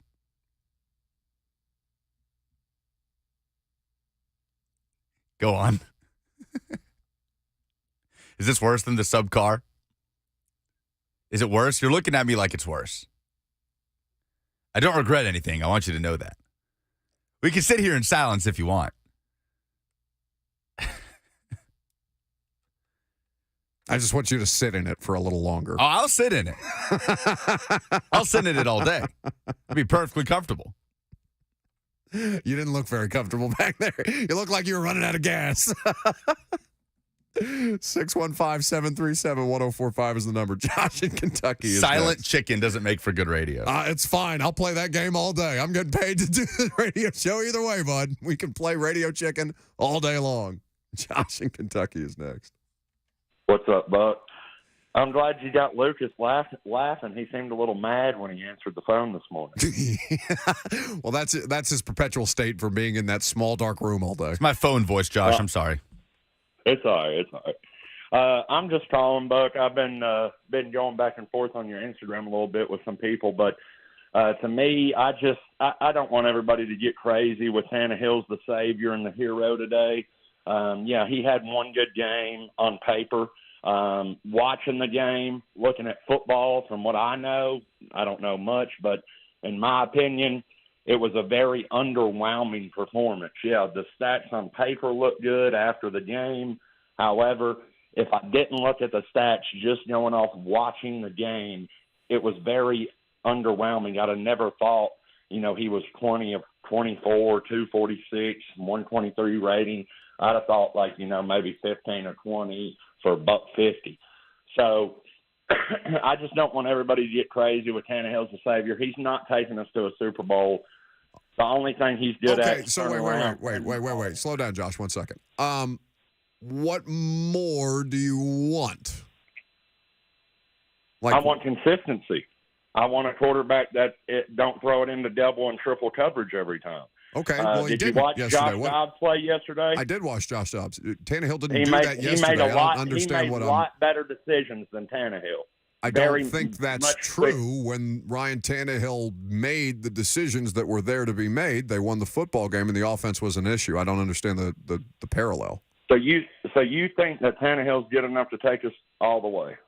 Oh, sure. I've seen a bunch of middling quarterbacks make it to Super Bowls. It doesn't mean that Ryan Tannehill can't have a good enough string of performances to get there. Yes. Like, I think people are overrated. Like, they don't all have to be Mahomes kids. You know what I'm saying? Like, if he's efficient, that's more valuable to me than him throwing for three. You know who threw for 300 yards yesterday? Justin Herbert. Justin Herbert lost. Herbert is the elite quarterback. You want Justin Herbert. How many? Josh would take. Thank you for the call, Josh. We appreciate it. 615-737-1045 is the number. Herbert, the guy across from him, okay? Across from Tannehill. There is not one person that would call this radio show and say that Justin Herbert would not give the Titans a better chance to go to the Super Bowl than would Ryan Tannehill, correct? Everybody would take Justin Herbert. Justin Herbert is far more the talented player. Justin Herbert had the better box score, if you want to look at him. Justin Herbert lost the football game. It's not just about the quarterback is the most important thing. The quarterback cannot be the issue, the way that it was in New Orleans. But there are far more performances of Ryan Tannehill. This is the point that I've maintained for, damn it, is it 5 years of this now? It's going to make me insane. He's good enough to win the football games. Does he need to prove it to you in the postseason? Yes. Definitively, yes. But there is nothing to me to indicate that Ryan Tannehill is any less of a quarterback or less capable of operation than Jimmy Garoppolo, who has played in a Super Bowl. Can he get you there? Can he put together enough good performances to get you there? Can quarterbacks of that caliber put good enough performances at any given point as professional athletes to get you there? If that's the scope of the question, the answer is yes. The timing on that call. Like, so poor. Not after he completes 20 of 24 pass attempts. It's just a bizarre. Not the time to complain about throwing into double coverage. I'm not doing, and nobody's doing savior talk today. Like, yeah, he was good after a terrible performance. I almost said a bad word. Like, I think that call was a week too late from Josh. That call would have fit in last week when Tannehill missed 2 touchdowns. Well, that's the problem. Like, there are biases. And this is something that we're always going to, that everybody has bias, right, about certain things in your life. We work in sports talk radio. A contingent of you, not a majority, maybe a loud minority, have biases that are entrenched about your quarterback. That is fine. You can be right at certain points, like you were in New Orleans. You can be wrong at certain points with those biases, like you would have been if you came in here today and argued anti-Tannehill. When people ask me or pose the question, is Tannehill good enough to get you to a Super Bowl? I am completely comfortable, time in and time out, as long as he operates at an average to above average level of play, that player, if you take the name off the jersey, Tannehill, Garoppolo, Cousins, these kind of quarterbacks, can they get you there? The answer is yes. Whether they do or not is a different question. But that's as much luck as it is skill. Phone calls coming up next. 615-737-1045. Mike Vrabel to start the noon hour live from St. Thomas Sports Park. I'm Buck Rising. It's 1045 The Zone.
Play fake. Tannehill looking, firing deep downfield, going for Burks. Burks racing under at the 20, to the 15, to the 10, and he is tackled by Samuel at the 5-yard line. There's some offense, ladies and gentlemen. That would be 70 yards, and the Titans have entered the Pinnacle scoring zone. Visit TitansBanking.com for all the details. That is Mike Keith on the call. Ryan Tannehill to Nick Westbrook Akina. Well, did you even listen to it? No, I didn't. It was the Burks 70-yard bomb. Oh. You told me you were playing a touchdown. Yeah, I changed my mind last I was minute. reading a comment. Well, that's your fault. Oh, that's you not didn't- my fault. You didn't listen. Well, because I was trying to do the things necessary to do the radio show and trusting you, which was a mistake. You are not my Nick Westbrook Akina. I'm not. You are my Des Fitzpatrick. Yes, that's correct. I set you up to fail there. Yeah, sure You got. enough. I'm trying to First make you interception better. on the board. I'm trying to make you better. by telling me you're playing clips that are different than the clip you just told me you're playing. And then you just shut it out. You didn't even listen to it. Not my fault. Disrespectful. But, unlike Ryan Tannehill, who will not take out his teammates at the podium, I am more than comfortable taking out my teammates at the podium. That's a bad job out of you. Wrong route. Anyway, 70-yard bomb down the field. Pinnacle scoring zone should have been Mike Keith. That was my bad. Mike Keith on the call. But the question being, Ryan Tannehill, or what is in question today, I guess, for some people, is still Ryan Tannehill. And the idea that anybody's call would come in today, Lucas, you were telling me during the commercial break that you were listening to a caller to the post-game show call and complain about Tannehill? Yeah, someone called Brent and Kevin Dyson yesterday, something in that vein. And they were dismissive, like, okay, today's not the day for that. Not when he's gone 20 of 24. And we could go through the incompletions, right? Oh, sure. I've got them in front of me. Do you? Okay, please. So how close was Tannehill to pitching a perfect game yesterday? He was 2 drops or 2 drops from having 2 incompletions only on the day. Burks and Wesco. Yep. And was very close to having about as close to a perfect passer rating as humanly possible. The incompletions in this game were so far removed from the quarterback. Now, what you can attribute to the quarterback, because for the incompletions, and here's the thing that I'm willing to hear the criticism of, okay? You'd rather have him throw incompletions as opposed to take the sack. But it's not going to be perfect. Like, there are moments where it'll happen. He doesn't typically throw the ball away in moments because he's hanging in there. And the thing that allows him to deliver a strike to, he was getting hit pretty hard on the Burks completion. There were a couple of moments where he got popped and still delivered. That can't be a pro or a plus to his game. And also you criticize him for it afterwards when it's the same kind of thing that leads him to take a sack because he's hanging in the pocket trying to deliver something. What were the other 2? Because he had the 2 drops, and then I believe he had 1 batted down, right, at the line of scrimmage, because he could have caught it in the pocket, and he just hit it down. That's right. At the start of the second half. Yeah. Yeah. But it was he was just winging out a screen. I was looking for that incompletion. Yeah, and it got popped up in the air, and he just hit it down. That's right. Because I heard Mike Keith say, well, he could have caught that one himself, but chose not to. And, it's a quarterback. It outweighs, the risk outweighs the reward in that particular moment. But the calls about Tannehill today are interesting to me because the question was, well, it wasn't all that great. Okay. And I made the comment, basically, in response to the caller, what else do you want him to do? And the thing that I think a lot of people will say, well, I want him to be Justin Herbert. Well, Justin Herbert lost yesterday throwing for 300 yards, over 300 yards. Patrick Mahomes, who I made the comment, he doesn't have to be Mahomes, right? And immediately, somebody jumps in here in the F&M Bank chat, Bryce on YouTube, quoting me, says, doesn't need to be Mahomes. He goes on to say, yet Mahomes has been to 3 Super Bowls and been in 5 straight conference championships. Seems like it helps. Yes, of course it helps. To be possibly the best quarterback to ever play the game. The best quarterback in the history of the sport helps. You know what also helps? To breathe through your nose as opposed to through your mouth when you make those kind of assessments. That kind of mouth breather commentary around the quarterback discussion is the thing that makes me want to take a drill bit to my temple anytime we get into this discussion. It is the discussion of what is the level of quarterback play required to make a Super Bowl, to get to the game. Once you're in the game, whether you're good enough to win the game or not is determined once you get to the game. But in the meantime, can you get there? Can average to above average quarterback play reach a Super Bowl with a good defense, with a head coach who is regarded as in the upper echelon, even if he's not in these damn top 10 lists, Mike Vrabel, in the preseason, whatever you want to make of these. Mike Vrabel is a top half of the league coach, shall we say, safely? Yes. Yes. Good to great defense, average to above average quarterback play, above average coach, special teams that aren't a disaster, and it looks like you might have a kicker. Is that formula capable of reaching a Super Bowl? The answer is yes. I'm not here to do that 2 weeks in. But that we're nitpicking that the discourse is so dumb around quarterback play that you have to be Patrick Mahomes or you can't play quarterback in the NFL. Yes, of course it helps. Is it necessary? No. There is precedent for it. I just feel like that's such a waste of air for us to have to do on a regular basis. It feels like we have to. Anyway, Mike Vrabel's coming up next. You'll hear from the head coach. Phone calls as well. I'm Buck Rising. It's 104.5 The Zone.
It is 11:59. Good morning. I'm Lucas Panzica from the 104.5 The Zone Studios. The Titans coming off their first win of the 2023 season, 27-24 in overtime against the Los Angeles Chargers at Nissan Stadium. Head coach Mike Vrabel is at the podium to speak about it. We'll go to that live here in just a moment. For all your foundation repair and waterproofing needs, visit USSTN.com. Breaking news at once on your home for the Titans and Vols. This is 104.5 The Zone.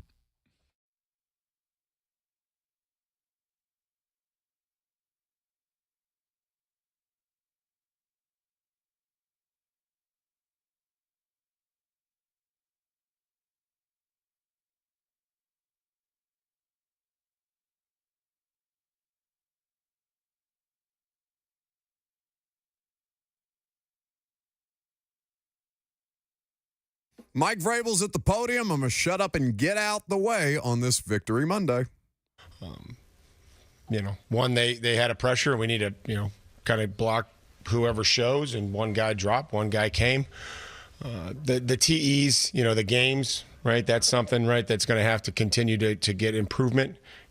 Our ability to work with the guy next to us, whether that be on the offensive line and coverage in the secondary, like that is something that we're going to continue to focus on. It's our communication with the guy next to us who we're working with. But that's something that showed up. But there was also some really good plays, some really good pockets that allowed us to throw the ball downfield. We were efficient in the run game. So it's easy to point, to those. And we don't want those. We can't have those. Obviously, don't want to get the quarterback hit. Don't want bad things to happen when he does get hit. What do you think about the first down? It seemed like run-pass balance was pretty interesting, and Derek Spears' balance was pretty interesting. Yeah, it's all about getting into the plays and drives and being able to allow some of those personnel groups to complement each other. Right? You go in with a package and, just trying to continue to expand on some of those things and, getting guys the touches and the carries and the throws that they need and still trying to, take care of the football and doing all that. And I thought that there was a good flow. We were able to run the football. We worked some tempo. We hit a big play. We got on the ball.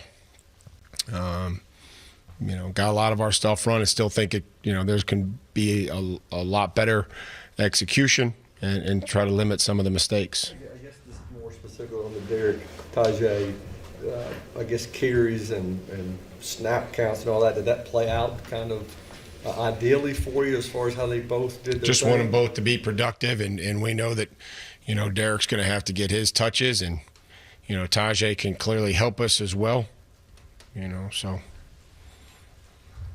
whether it's too little, too much, I sat in here before, Derek rushed for 2,000 yards, and he was getting it too many times. I don't know what to tell you. With Tajay, how do you like the way? Because it seemed like he was. You guys are chuckling. You're the ones that asked the questions.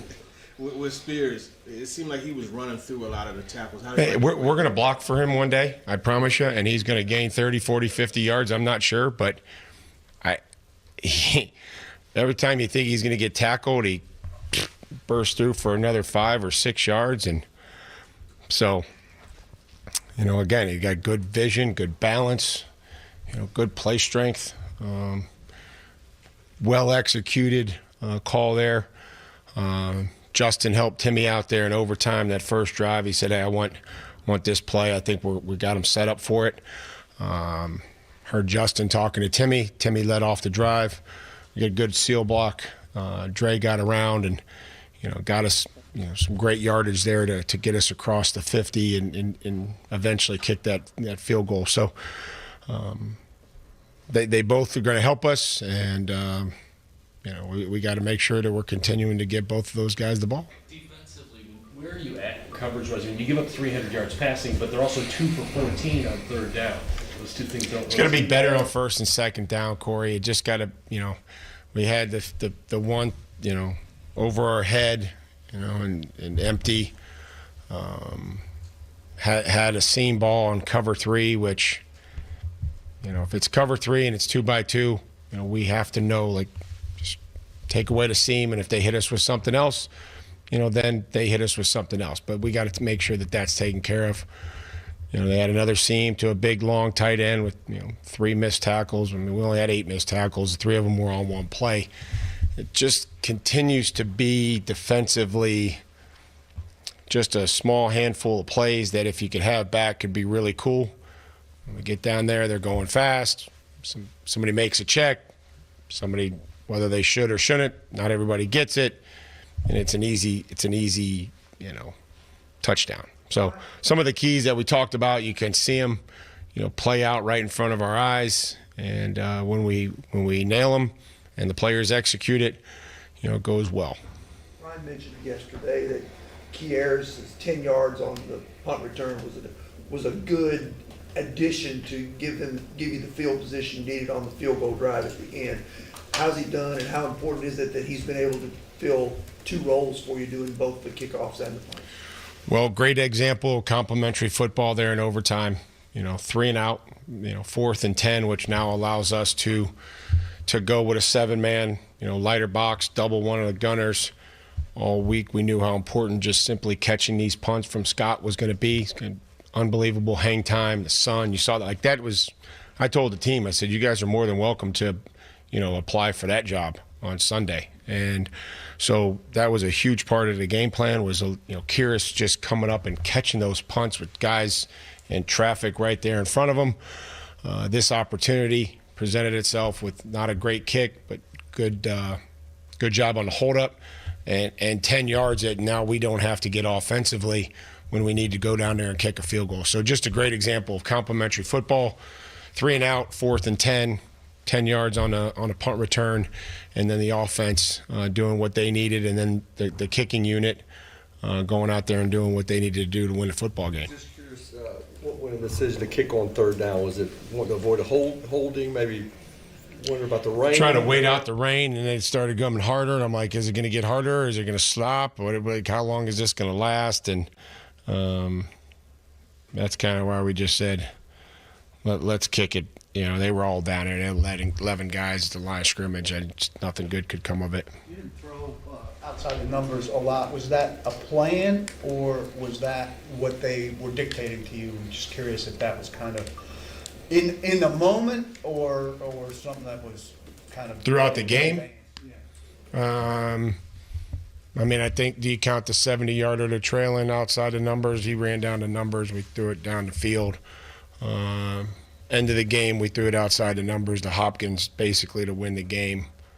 So those are 2 examples that, again, when we did throw it out there, worked out pretty well for us. You mentioned sacks on offense on 3rd down, but defensively, all 3 of your sacks came on 3rd down. How big was that for you guys? Well, with the key to playing the Chargers and a team with, an offense that they have was simply to get the drive stopped. Whether that was 3rd or then 4th down, we know that they would have an ability to go for it on 4th down. We did not get it stopped on 4th down, but we did, at least get it stopped 2 of the 5 times in the red zone. So part of getting a drive stopped against these guys this week was on 3rd and 4th down and in the red zone. And I think that the guys understood that when they got down there, at least we were able to make them kick field goals on 3 of those opportunities. Their sacks all killed your drives. Is that kind of a message to drive home?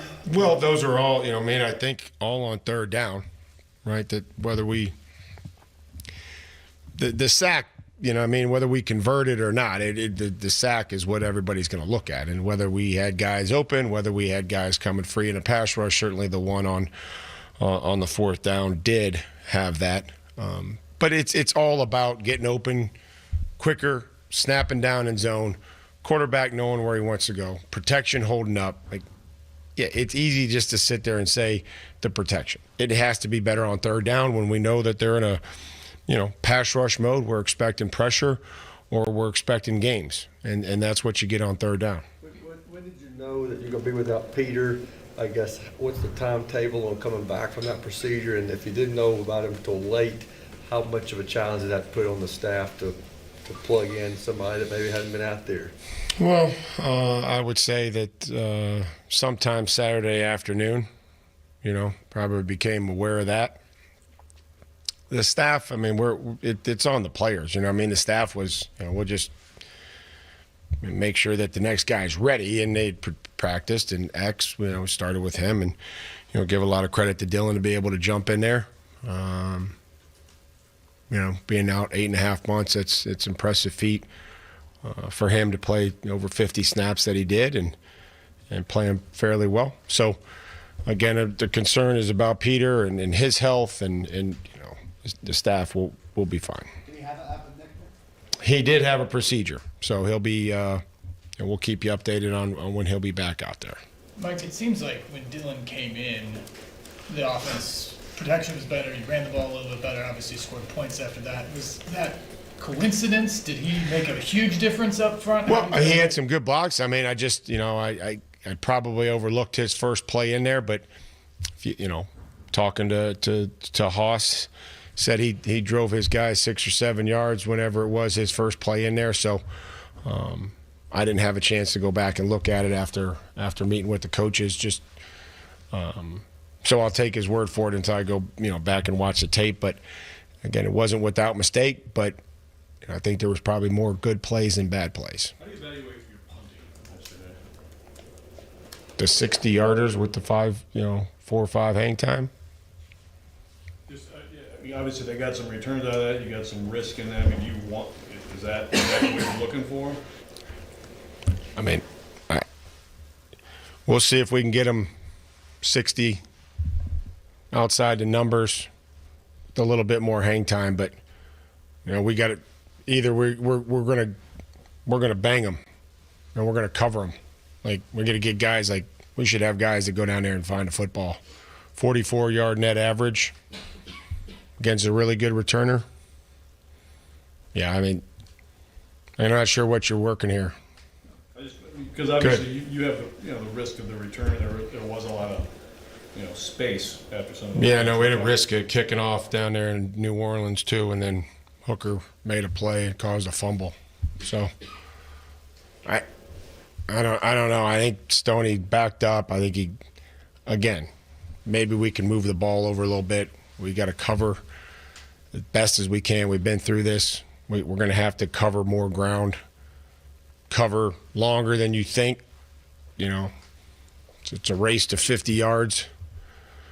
And yeah, I mean, there's a risk in anything that you do, but we should be able to cover those kicks, especially when we get single pressed. Ryan's 2 longest passes in New Orleans and air yards both intercepted. Then yesterday comes back to airing it out a little bit, finds Traylon, finds Chris. How important is it for a quarterback to have confidence to go back to things like that? Well, yeah, you're going to have to throw the ball down the field. You're going to have to be able to create some X plays and not have to churn them out. So we'll have to continue to throw them and trust our receivers to get separation, and if not, go up and make go up and make a play on the ball and give them an opportunity. So that those are 2 huge plays. I mean, Traylon, I don't think Traylon's had a bigger play for us. I mean, I'm sure he has, but where the situation was in the game, needing a spark, needing a huge play to come back and answer. What do you think about the guys who filled in the secondary, like Trey and Mike, and how they do? Yeah, I mean, I thought Trey competed. I thought he battled. I think he had the one early 3rd down. They kind of, went down there, bodied him up, pushed him off, whatever you want to call it, but remained competitive. He challenged him down the field. He had some PBUs. He competed.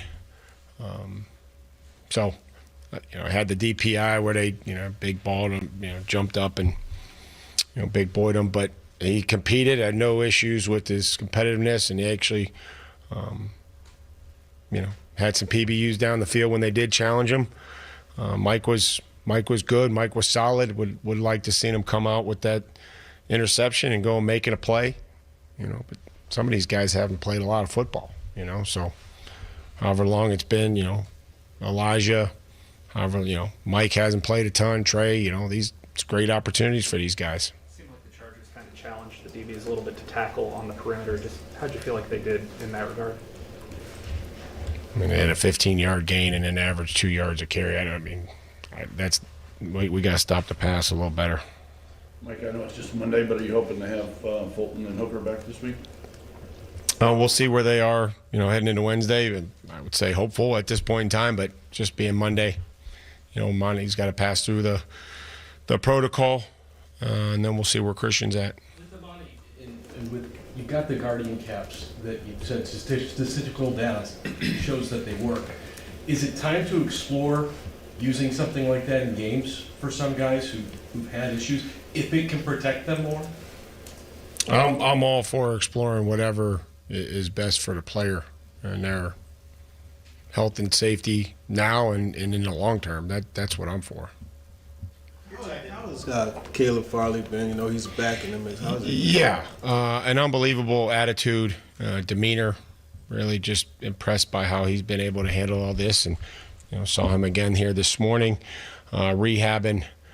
You know, been through a lot, and but by all accounts, you know, he's doing well. He's working hard to get back, and you know, obviously dealing with everything that he's having to deal with outside of football and his own personal health. So, appreciate you asking about him.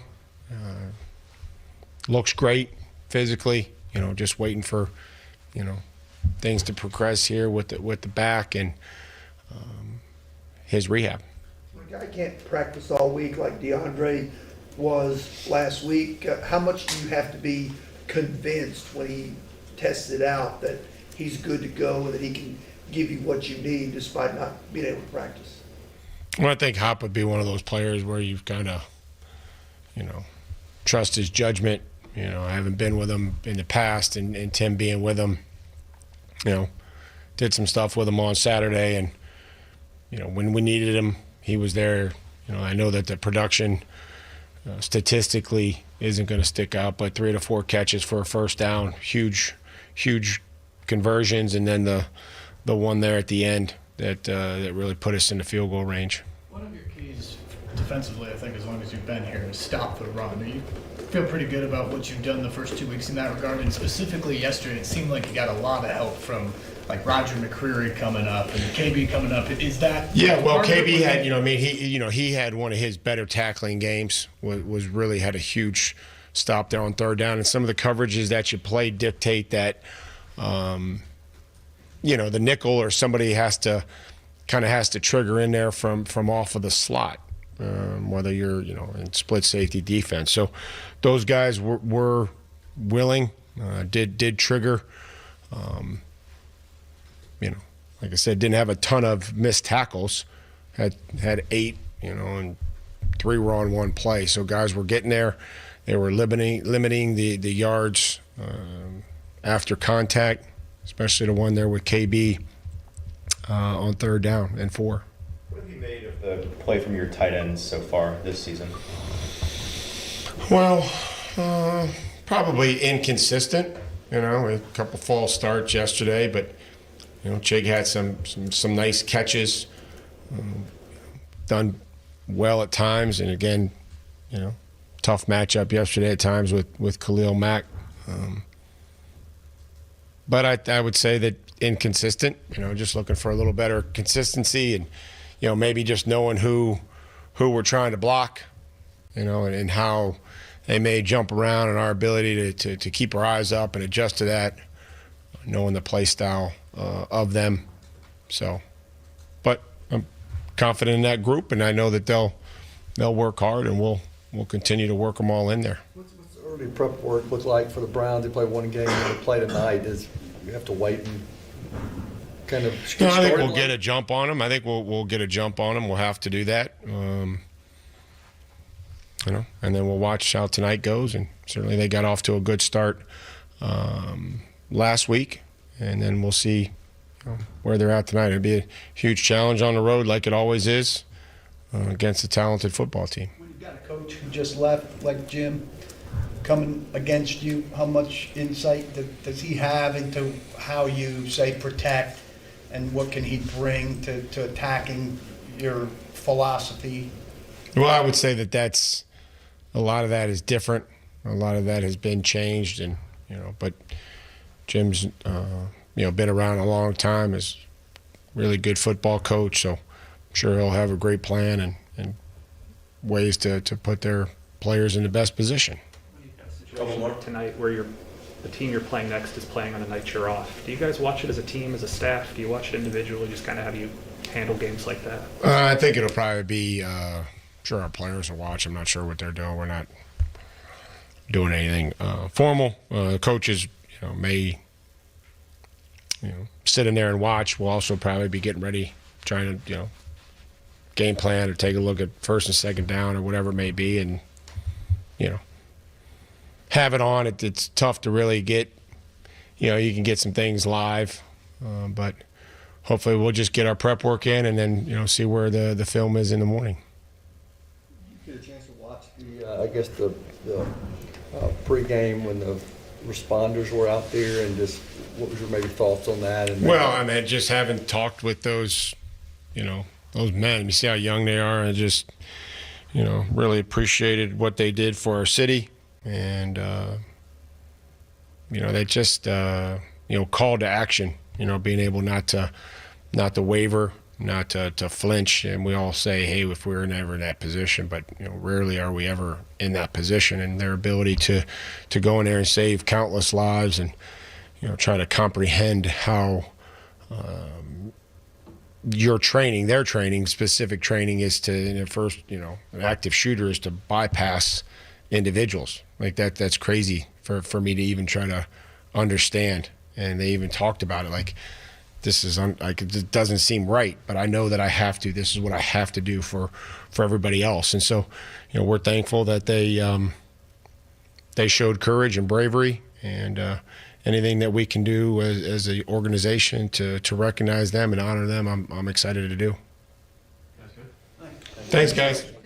That's Mike Vrabel at the podium. Yes, we did not mention that the Covenant shooting responders from Metro Police Department were out there to be honored yesterday. Really cool moment. I know Mike Vrabel, as you mentioned there, spoke to them prior to that all taking place. And, a small way for the city and for people to publicly say thank you for what it is that those brave individuals did. And obviously, so much more wide-reaching that the impact of that. But, yeah, really cool moment to see them out there and be honored at the home opener. 615-737-1045 is the number. That's Mike Vrabel at the podium talking with a little more detail about what it is that you saw yesterday against the Chargers, having watched the film.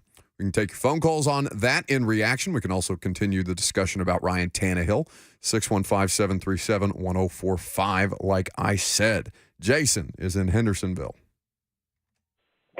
Hey, Buck. Thanks for taking the. Hey, buddy. Thanks for taking the call. I was just calling to kind of disagree with that last call before the interview on Ryan Tannehill. If we're going to crucify him on his bad games, then we have to stand up and tip our hat and say, that's the kind of game that we expect from him. And yes, I agree with you. I've called in and said it to you many a times. Tannehill can get us there. He might not be able to carry us on his shoulders, but with a good team around him, he can get us there. And as long as he gives us that 20 of 24, 24 of 26, and 250 yards, our defense and everything else, I think we win more games than we lose. Thanks for taking the call, guys. Thank you for the call, Jason. So, Jason, and if you missed the discussion earlier, we had a caller say basically that he didn't think that Ryan Tannehill did anything particularly well in the game, that he didn't, that if he didn't look at the box score, that he wouldn't have thought that he had the kind of efficient performance that he did, and, was dismissive. Shall we say dismissive of the performance that Ryan Tannehill had? He said it was underwhelming. Just watching the performance, not even looking at the stats. Well, I mean, you're allowed to be underwhelmed if you want to. I mean, that's fine. It's just, it's not a productive way to analyze what it is that your football team accomplished, was able to accomplish, or was not able to accomplish yesterday. It does drive me crazy, and it's why. So, he brought up this last caller, and we'll get to more phone calls here in just a second. But he brought up, Lucas, I don't know if you heard him, that if fans or if media, if whomever is going to, in his words, crucify Ryan Tannehill after poor performances, then you should also, have the same energy, basically, after a day like yesterday. And what was the observation that you made to me? I think it was during a commercial break about callers today. I don't know. There's just way less of them. Oh, yes. People are content today. Yes. So, volume, I think that there is less calls than there were last Monday. Does not mean that people don't have the same energy and support. It just means that they're not overwhelmingly enraged enough to call into their local sports talk radio station. We have had a fair amount of calls today, or at least maybe not with the volume that we walked in here yesterday, where you're all just sitting on the phone lines waiting for me at 10 a.m. But, yeah, people are content after that. And, it's like customer service reviews. You're more likely to write a bad customer service review than you are to write a good one, right? Because you're content with the service, so you don't feel any, you feel well enough about the experience that you don't need to seek out Yelp and rip somebody for the way that they just handled your Chick-fil-A or something like that. 615, not that I've always had good experiences at Chick-fil-A, especially if they want to spend money on the show. Love Chick-fil-A. 615-737-1045. So, Lucas, why don't you tee up the next conversation before we take more phone calls? Was Sunday one of Ryan Tannehill's best ever performances at Nissan Stadium? Find out next.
Tannehill, play fake, throws, touchdown!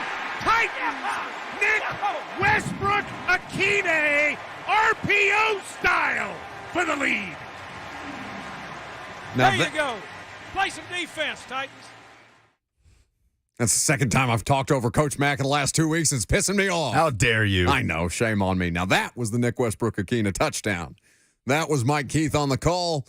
That was a part of the 27-24 overtime win for the local professional football team yesterday. Your phone calls are welcome in reaction. 615-737-1045 is the number. So, Ryan Tannehill was asked about, the nature of a bounce-back performance. And Lucas has a fun exercise that we're going to get into. I'm sure callers will want to participate as well. But first, let's hear from Ryan Tannehill, given that he's the subject of the discussion. I felt great. We were not thinking about last year or anything like that. But great to bounce back from the start we had last week and find a way to get to 1-1. And feels good to celebrate a win in the locker room. Those are the memories that I think back over the course of my career is celebrating tough, hard-fought games like today in the locker room with your teammates, guys that you go to battle with. So definitely added another great memory today. So he felt like it was never in doubt, and he played very efficiently. As we talked about, the first quarter and a half of that game were a slog on offense. And the offensive line situation, they rectified in real time. They benched Xavier Newman, who was in for Peter Skoronski. By the way, a testament to Peter Skoronski, how much more you noticed all the guard play without him in there, the rookie first-round pick, acquitting himself well by not participating in a game as much as playing. Yeah, stock up. Indeed. So you said, you went to break saying that the best performances of Ryan Tannehill's career is a subject that you wanted to discuss because you felt that yesterday was among the top what? Top 3 or 4, at least. Really? Yes. Okay. I saw that was surprising to me. Well, we were all in agreement last week. That was the worst performance of Ryan Tannehill's Titans career, probably NFL career. Flatly. By rating, it was the worst performance of his professional career. Coming off of that, I saw this from Nick Suss of the Tennessean. Ryan Tannehill yesterday had his best completion percentage ever as a Titan and his best QB rating ever in a one-touchdown game in his career. I thought it was one touchdown passing game. Well, yeah, passing game. Excuse me. Best quarterback rating in a one-touchdown passing game of his NFL career. I mean, I came away thinking that if that's not one of the best performances of Ryan Tannehill's career as a Titan, it's definitely one of the best home performances of his career as a Titan. One of those games where you just can't find the blemishes. Yeah, I held on to the ball a little too long on a sack down at the 1, and that was it. And you can account for all 4 incompletions in a way that 2 drops, a tip up that he batted down himself. They're not due to bad balls from Ryan Tannehill. Like, did he throw an errant pass yesterday? No, because remember the biggest complaint, and Vrabel talked about this, how often the football was behind the receiver for Tannehill. Like that the rhythm wasn't there. And that was in New Orleans. In New Orleans, I'm sorry. In New Orleans, how frequently that was an issue in the Saints game. And not even a talking point yesterday. He did have one hospital ball that would be considered a hospital ball. I want to say it was NWI. I can't remember who the receiver was. Came down with it. Is that recency bias to you?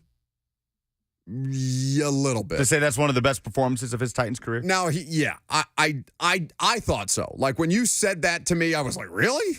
And maybe the context of what he needed to do to come back from week 1 plays into that a little bit. I think I think it should. I think you should be able to grade on that curve that the literal lowest of lows for him was followed up by that. So with context, you could probably make an argument. I'm still inclined to disagree because of his Titans career, like the best Ryan Tannehill performance at Nissan Stadium that I can remember was against Detroit, where he just went nuts. Yeah. I think he had 4 passing touchdowns. No, he had 3 passing touchdowns in that game. He was only sacked once. It was one of the best quarterback ratings of his career. He had 2 rushing touchdowns as well. Right. He had 5, accounted for 5 total rushing touchdowns. Now you can say, oh, that's against the Lions. No, 5 total touchdowns, not 5 rushing touchdowns. I'm sorry, 5 total touchdowns. You could say, oh, it's against the Lions, but Matt Stafford was playing pretty well in that game, if you remember. He was 21 of 27 in that game, Tannehill was. So regular season, that like of a Tannehill-based performance where dude's just out there dealing, that comes to mind. Now, that was a part of the season that they were the best offense in Titans history. That was in the 2020 season. It was a late game. They put up 46 points. They routed them. It wasn't close. Now, Detroit wasn't a good football team at the time. They weren't playing for much. They would already been eliminated from the NFC North race. This was late in December. So, again, the context of a non-conference opponent at Nissan Stadium in a game that really didn't matter for them other than to muck things up for the opponent, maybe not as important as the situation that you're just describing, where Tannehill is getting dragged for a week, nuclear mode in New Orleans, bounces back, and has one of the most efficient performances that he's had of recent memory. I also thought back to the Texans game that same year where the shootout overtime win was fun. Against Houston, where Derrick Henry had a ridiculous game, like had that 94-yard touchdown. Is that the same game where they go to do the overtime coin toss and Bayer just because he knows they can't get a stop? The winner of the coin toss is the winner of the game. And Bayer just throws his hands up in the air. It's like, even though that's his side of the ball. And that was just a game where it was just straight up who has the ball last. And you needed to go tit for tat with Deshaun Watson, and he did. 30 of 41 that day for 366 yards, 4 touchdowns, and 1 interception. So that was here at home. And that's a divisional opponent. Yeah. So if you're just talking about in the context of Nissan Stadium, I think I put yesterday's performance along with those two. If you're looking to round out a top 3. No, Kansas City. Yeah, the 27-3 because I know dominant win. Rashawn had a scoop and score. Rashawn Evans had a scoop and score. Henry had a long touchdown in that game. Derrick had a long touchdown, but they at 35-32. He was 13 of 19, only 181 yards passing, 2 touchdowns though, and the touchdown that he ripped in there to Adam Humphries. The go-ahead touchdown that he ripped in there to Adam Humphries was one of the most impressive passes that I've seen him make. So you're talking about that shootout win where Kalu blocks the field goal. Yeah. I thought you were talking about the 27-3 win later. Oh, that was also another big performance. That was more an AJ. I'm not that you can take an AJ game away from Tannehill, but that was just a shocking result. That was the Kansas City. That was like, you remember when the Chiefs with Alex Smith just dog walked Tom Brady and the Patriots at Arrowhead one year, and we were all this was 5 years before Tom Brady would go on to win, I think, 3 more Super Bowls. We were all saying it at the time, oh, is this the end of Tom Brady? He was in like his mid-30s. I think he was Tannehill's age. And it was just like it was a talking point all week long, and then Brady came back the next week and just absolutely dummied somebody. Played another decade. Yeah, literally had another Hall of Fame career after the point we thought he was washed. Is the 2019 Oakland performance on the road the best of his Titans career? Yes. Or NFL career, possibly? I don't know. I haven't looked at his Dolphins numbers. 21 of 27 that day for 391 yards, 3 touchdowns, and an interception. And the throws he was making in that game was ridiculous. Now, I want to say this for context. My memory of that game is not great. I don't know if you remember this, but that was not to bring down the mood, but that was a game that I found out in the press box that my dad died, and that was like that. I was not there for post game, and I think the second half, like it was a whole thing. But sorry, not to drop that dead fish in the middle of everybody's lap, but my recollection of that is more highlights than it is from being at the game and covering it for understandable reasons. But I do think that when you said that to me, it didn't strike me as it, but I understand why. I think it is recency bias to answer your question. I do think, though, that given the context that you've just described, he needed that as badly as any of the other games that we've just outlined. Yeah. So it matters. It's the best bounce-back performance of his career, just due to how bad it was in week 1. Right? Or he was the comeback player of the year. I'm talking single game, week to week. Bounce back performance. Okay, Lucas, you can be excited about Ryan Tannehill yesterday. I win. Last call for phone calls. I know a lot of you have been waiting patiently. We'll get to you. Coming up next, I'm Buck Rising. It's 104.5 The Zone. 40 years ago, we opened our doors with one mission in mind. We'll be right back with the top 10 songs of 1983. To sell quality American-made vehicles at a fair price. You have arrived. And we've loved every minute of the ride. Celebrating 40 years of Two Rivers Ford.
Welcome back to the show. Last call for phone calls, 615-737-1045. Appreciate you guys who have been waiting patiently. Don't worry if you didn't get in with us. Blaine and Mickey, 3HL. Continue to react throughout the course of the afternoon. How about Wes in White House up next? Hey, Wes. How are you guys doing today? Great. Beautiful post-Titans win day. Just had a quick game I wanted to play with the folks who've been hating on Ryan Tannehill, so bear with me. I'll try and get it out before the Oscar music gets me. So 4 quarterbacks so far in 2023. First one has a total yardage of 304, 2 touchdowns. Second quarterback, 444 yards, 1 passing touchdown. Third, 457 yards, 2 passing touchdowns. And last, 426 yards, 2 passing touchdowns. Quarterback number 1 is Joe Burrow. Quarterback number 2 is Ryan Tannehill. Quarterback number 3 is Trevor Lawrence. Quarterback number 4 is Brock Purdy. I don't think anyone would say that Ryan Tannehill vastly underperformed compared to that group, and Ryan Tannehill is significantly cheaper than any of the rest of them, and I think every Titans fan would say we, quote, love to have some of those other guys. So I think when we look at the value we're getting with Ryan Tannehill as opposed to paying for a, Josh Allen or a Joe Burrow or someone like that, I think from a business perspective, it makes total sense, and I think Ryan Tannehill is doing a fantastic job. So I'll cut out and let you guys have your way, but have a great day and enjoy this win, guys. Thanks for the call. Appreciate it. Purdy's obviously on a different kind of contract as the Mr. Irrelevant. The problem with the Tannehill argument, because like average annual salary, he is super affordable. Problem is that cap hit's been messed with so much that he's really not cost effective this year. He's closer to one of the guys that you've just described because they jacked with his cap hit to make room for Julio Jones than he is to Brock Purdy. But I understand your larger point. That's the cost-benefit analysis of quarterback, and we don't have to let's talk about this more tomorrow because there were a couple of quarterbacks who had Tannehill-esque performances in week 1 that came back very, very nicely in week 2 that we can dive into since we'll have more time to take a look at the rest of the league. Meantime, some polls, please. I'm going to make you an offer you can't refuse. Because the polls have closed and the votes have been tallied, it's time for a poll update. And he's a good boy. Buck Rising show producer and correspondent, Lucas Panzica. Presented by Two Rivers Ford, who sells below MSRP on any non-specialty. New Ford, fair or foul. Sunday's win was one of Ryan Tannehill's best performances as a Tennessee Titan. 63% say it's fair. I'm going to say foul. I think he's had better performances, but I understood what Lucas was looking at as context for the comeback. So, yeah, I got what you were doing there. How would you evaluate the Titans' defense through the first 2 games? Goody says good up front, below average in the secondary. Yeah, the secondary. You know what? Credit to Trey Avery, though. Yeah. Like, Trey Avery out there. I mean, I know he had one missed tackle that led to a chunk play early in the game, but, like, for the most part, Trey Avery out there playing really, really sound football. I know Blaine Bishop been high on him for a while, but at least it made – I know even like Breon Borders had a good game from time to time. Kalen Reed had a good game from time to time. Buster Screen, who I think had some very interesting legal situation recently. Yeah, like some illegal financial dealings in Canada. In Canada, no less. International money fraud. Exactly. Love it. Rand says, typical Titans defense. High energy, so good against the run that no one tries to run on us. Good pass rush, bend but don't break philosophy on the back end. Good situationally and in the red zone, the backbone of the football team. Yeah, I mean, backbone of the football team is a good way to describe them right now, I think. Though I do think that the offense showed some spine that I don't think a lot of you thought they had in them yesterday. What is the biggest reason the football world buys into the Chargers every single year? George says they've had above average or better quarterback play for almost 20 years and play an exciting style of football. Size of the market does not hurt either. I mean, the answer is Justin Herbert. Yeah. That's the answer. Yeah. What was the biggest reason the Vols lost? Bob says lack of team discipline with penalties and tackling hurt, but the most egregious is the overall failure to develop quality offensive line depth. The starting center being unavailable should not throw that entire unit into such disarray in year 3 of a program. Karen says it's penalties, poor secondary play. Vol Feinbaum says offensive line and defense. Yeah, Vol's just got straight up beat. They got punched in the mouth repeatedly up front, both sides of the ball. Eric Kane be on with us tomorrow? Tomorrow at 12:20. All right, we'll talk Vols then. Yeah, Those are the polls. My answer is Joe Milton. Joe Milton's not the reason they lost that game. Not the reason was that the poll? The reason was what was the biggest. The question was what was the biggest He was reason. not the biggest reason they lost that game. You are correct. But the reason that they. Anyway, we can talk about it tomorrow. Okay. That's the show. Prime time tonight. Have a great afternoon. Enjoy Blade and Mickey because they're coming up next.